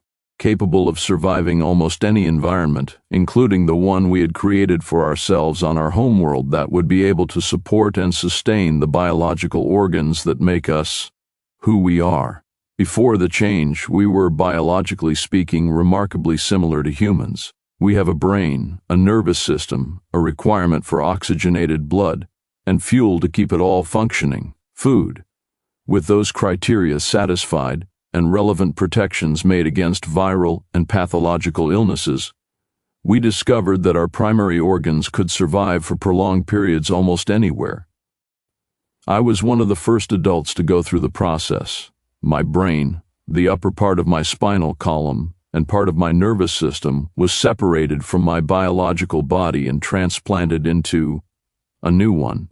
Synthetic, oxygen-rich blood was added to the circulatory system, along with self-replicating hormones, nutrients, and minerals needed to sustain life, and I was reborn as I am now. Amelia was quiet for a moment. She'd changed her mind. This was now by far the strangest thing that had happened to her today. Yet somewhere in the back of her mind, she couldn't help but think how cool Rowan would have found this idea. "You're going to tell me that you've cut out my brain and put it into a machine, aren't you?" Voxigan hesitated for a long heartbeat before he answered. "Yes." He sounded genuinely nervous about answering that. Under normal circumstances, we would never consider starting the process on someone who isn't ready, let alone someone who hadn't consented. But we determined that it was impossible to either inform you or garner your consent for the procedure while you were in stasis, and as soon as we took you out of it, you started dying. So, she tried to swallow again. So, I'm not human anymore. You are still human. You are still you. The parts that define those things remain unchanged, just as the parts of me that I was born with remain me. The process does not remove your identity, let alone your taxon. Taxon. Which species you belong to? Ah, like taxidermy. We don't know what that is, never mind. So, I'm still me. That is correct. You are still you. You are just in a different body than the one you were born in. I'm a robot? Amelia tried to arch an eyebrow. You are an Illyrentan. Our people only become Illyrentans after the change. It is a word in our language that means new. What is the name for your species before then? Our young, our biological offspring, the race we once were, are called the Schlet. I see. Amelia felt she should have more questions. A lot more. And she was pretty certain she should have been freaking the hell out right about now. But something was keeping her calm. It was a simple choice, really. Accept this new reality or die and betray Rowan's sacrifice. There was damn near nothing she wouldn't do to avoid the latter. So, when will this happen to me? It has already happened to you, Voxigan answered after another pause. You are already an Illyrentan. Amelia blinked. Well, she didn't, but she felt she normally would have. She couldn't think of anything to say about that. What was done, and it was too late to complain about it now. I still can't see anything or feel anything. Is that normal? Yes. Voxigan sounded like he was nodding. It is part of the initialization process. All sensory input must be limited until brain chemistry has settled. Emotional pain, stress, depression, things that are normal in times of biological change, are all factors that can affect brain chemistry. And if that is unstable during the initialization process, the procedure can fail. Reducing sensory input, including the ability to feel or see your new chassis, has been judged to be preferable to letting all the changes overwhelm a subject before they are ready. It was Amelia's turn to nod, even though she couldn't. That makes sense, I guess. She paused before the obvious question fell off her tongue. So, how is my brain chemistry doing? Remarkably well. There was a smile behind his voice. We must confess that, after seeing the memories you would have to relive, we were concerned that they would be too traumatic for any biological being to handle in one go. And there were moments that your stress levels went far beyond safe tolerances, but your emotional and mental fortitude is significantly greater than anything we have seen in one of our people. Is that a good thing? Another pause. There is a concern that you are burying emotions, and that they will come back at a later time. So, psychologically speaking, we will need to monitor you for a period of time. But in purely procedural terms, it has adapted you to complete the process much more successfully than expected. Yeah, humans are good at burying emotions. We know it's not healthy, but I don't know, we're working on it, I guess. She let a beat of silence pass. So, how long until I can, I don't know the terminology, be allowed to see and feel stuff again? Whenever you feel you are ready, Voxigan answered immediately. Already? She blinked. I was assuming it would be a while yet. If that is how long it takes for you to be ready, then that is how long it will take. And if I'm ready now, are you ready now? It was a good question, and one that Amelia thought about for a moment. Yeah, I think I am. A pause. I agree. Will it hurt? No. Voxigan smiled again. Physical pain is not something an Illyrian needs to concern themselves with. We are aware of our bodies. We can feel physical sensations such as touch, heat, cold, and wetness. But we don't feel pain. For me, it was like waking up after a long sleep. Wait, do Illyrantans sleep? We can sleep, if we choose to, but it is not required. Many of us use sleep as a method of processing emotional or mental burdens. That's gonna take some getting used to. I used to like sleep. She let the quiet and the darkness consume her for a few minutes. Okay, I think I'm ready. Amelia blinked, if that was even the right word for it now. Something adjusted in her vision, a soft whir and a clickum, then the haze cleared. The room around her was strange, sterile in a way that didn't feel human. Cold lights that seemed to shine in spectrums far beyond normal human perception. Smooth walls made of a material that no human had ever known. No hum of machinery, just the low, ambient presence of something watching. Then she saw the reflection, her, or something that would now be called an Illyrian. The figure standing opposite the glass wasn't human. It was tall, easily over 6 feet, and built from metal and plating the color of ash and chrome. Silver panels armored her chest, shoulders, and limbs, somehow managing to look both worn with age and brand new at the same time, yet hardened like it had been solidified in a blast furnace.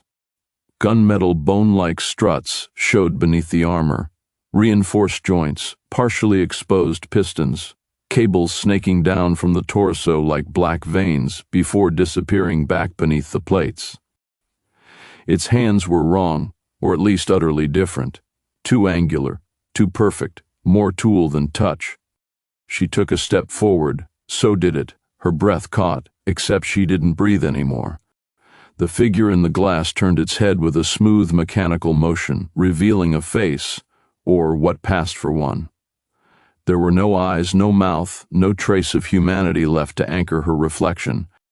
Just a blank armored mask, perforated with sensor ports and visual clusters. 3 optical lenses glowed faintly blue in the darkness of the head, one central, 2 smaller on either side. Functional but unreadable.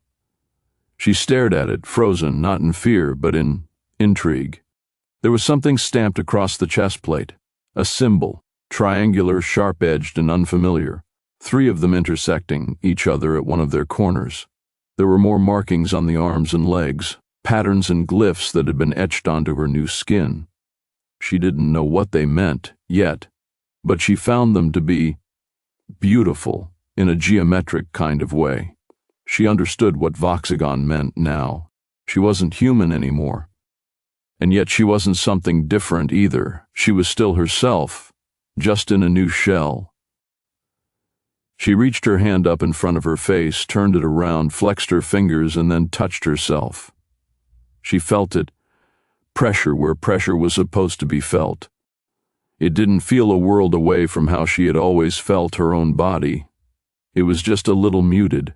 She looked at her arm. The servos that worked the joints moved seemingly without the slightest concept of friction.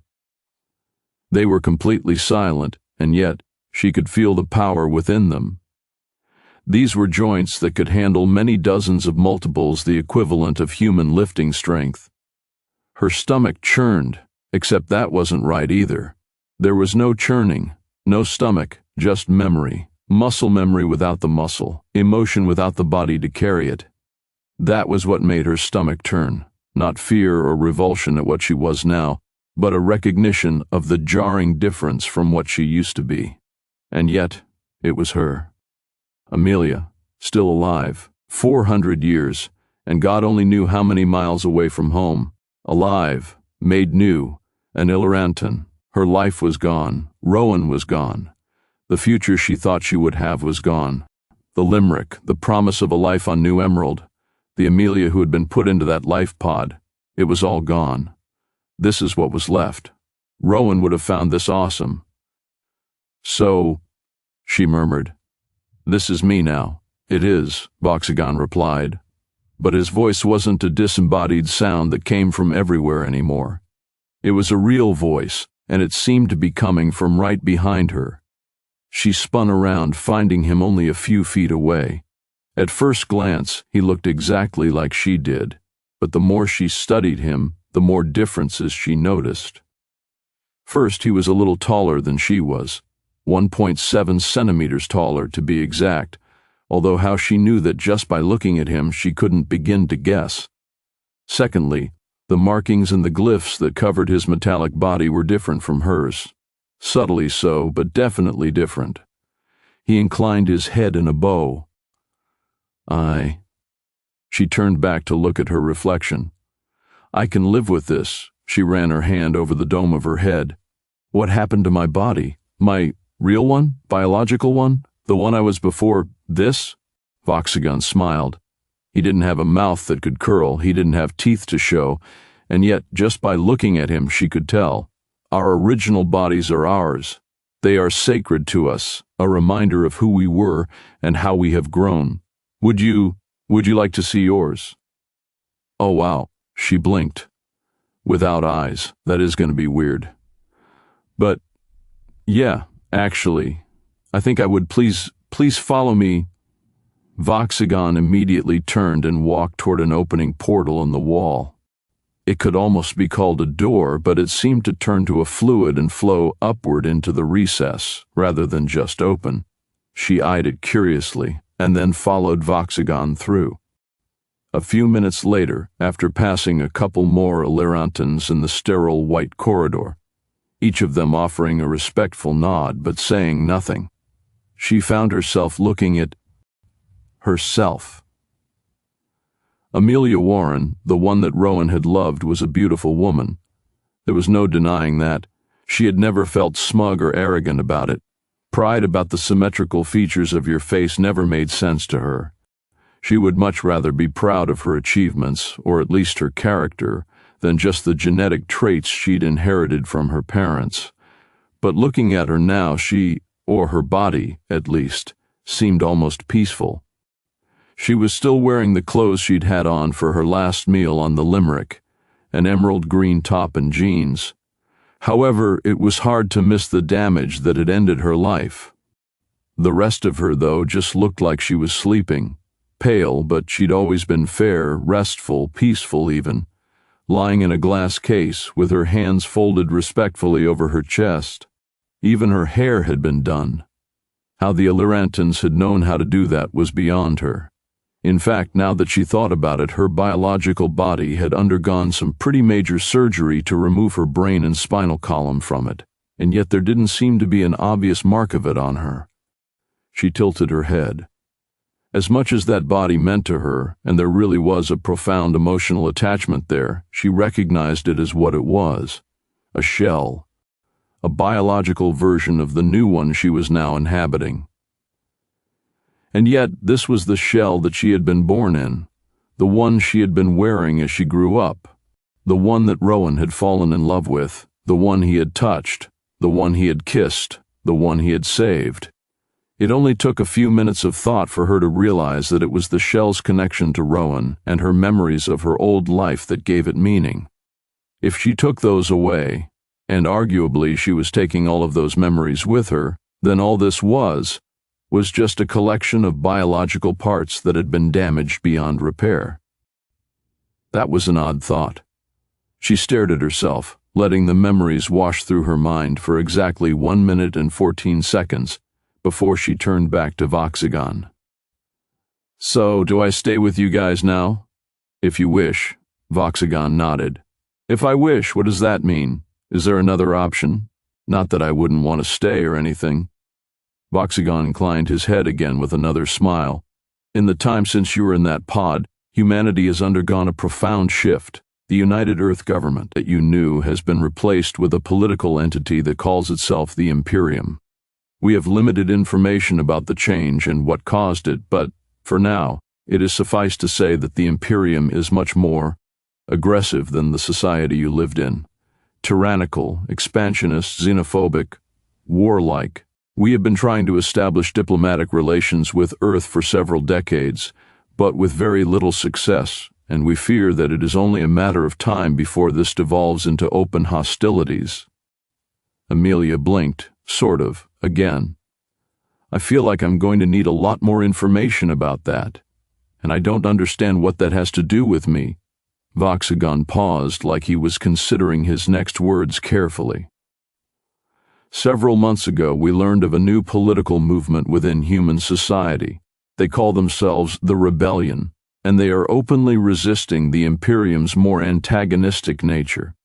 We approached them, offering the same cultural exchange that we offered the Imperium. We hoped that would lead to trading relations and, in time, a secure and lasting peace. To our surprise, the Rebellion were much more receptive to the idea than we had predicted. Recently, however, they have been pulled into open conflict with the Imperium." Amelia swallowed hard. "We cannot help them," Voxagon went on. "Not openly, not without risking war. We can, however, offer our support in the form of a liaison, a person who could bridge the gap between our people. If the liaison agreed that it was in our best interest to intervene in the war, considerations would be made. However, until today, nobody in our society understands humans." "You're talking about me?" It wasn't a question, but Voxagon answered it with a single nod anyway. She turned back to face her body, her former self. She had more questions than she knew what to do with. What was the Imperium? How did it come into being? How was it led? What were its ideologies? What about it made it so tyrannical? Human history was full of tyrants, some worse than others, but it had always united against them. Was Voxagon suggesting that this time they had united behind one? If so, she could certainly understand the rise of an opposition, but who were they? What had caused them to rebel? Would helping them just be replacing one tyrant for another? Could the Illyrantans intervene even if they wanted to? Humans had proven time and time again how destructive and warlike they could be. If anything, it was something they prided themselves on. Even the NEG had its critics, who labeled it as too militaristic. So for an outside party to consider the Imperium even more aggressive than the New Earth government had been, it must have been a serious step up in antagonistic policies. And yet that also seemed perfectly on brand for the humanity she remembered. She had too many questions, and a single look at Voxagon was all it took to understand that not only did he hold none of the answers, but he was also hoping that she would be the one to find them. "Okay, I'll do it," she finally answered after staring at her old self for a while. "I'll go meet these rebels and see what has become of my people." She reached out and rested her hand on the glass-like case surrounding the old Amelia, and brought her fingers up to where her lips would be. One last physical homage to the man she loved. The man she still loved. The man she would always love. Rowan would have said yes, but he's gone, so I'll do it in his place. Thank you for listening. If you enjoyed this story, please consider liking the video and subscribing to the channel for future releases. This story and this video are set in the All Is Fair universe, created by Damian Burns. If you'd like to support my writing or access full, uncut versions of stories like this one, you'll find links in the description to the official Discord and Patreon. That's where I share early access releases, new monthly chapters, complete novel-length books, for the All Is Fair series, with audiobooks for the full novels and individual chapters coming soon. Book 4 is scheduled for release summer 2026. Thanks again for spending your time here, and as always, stay awesome.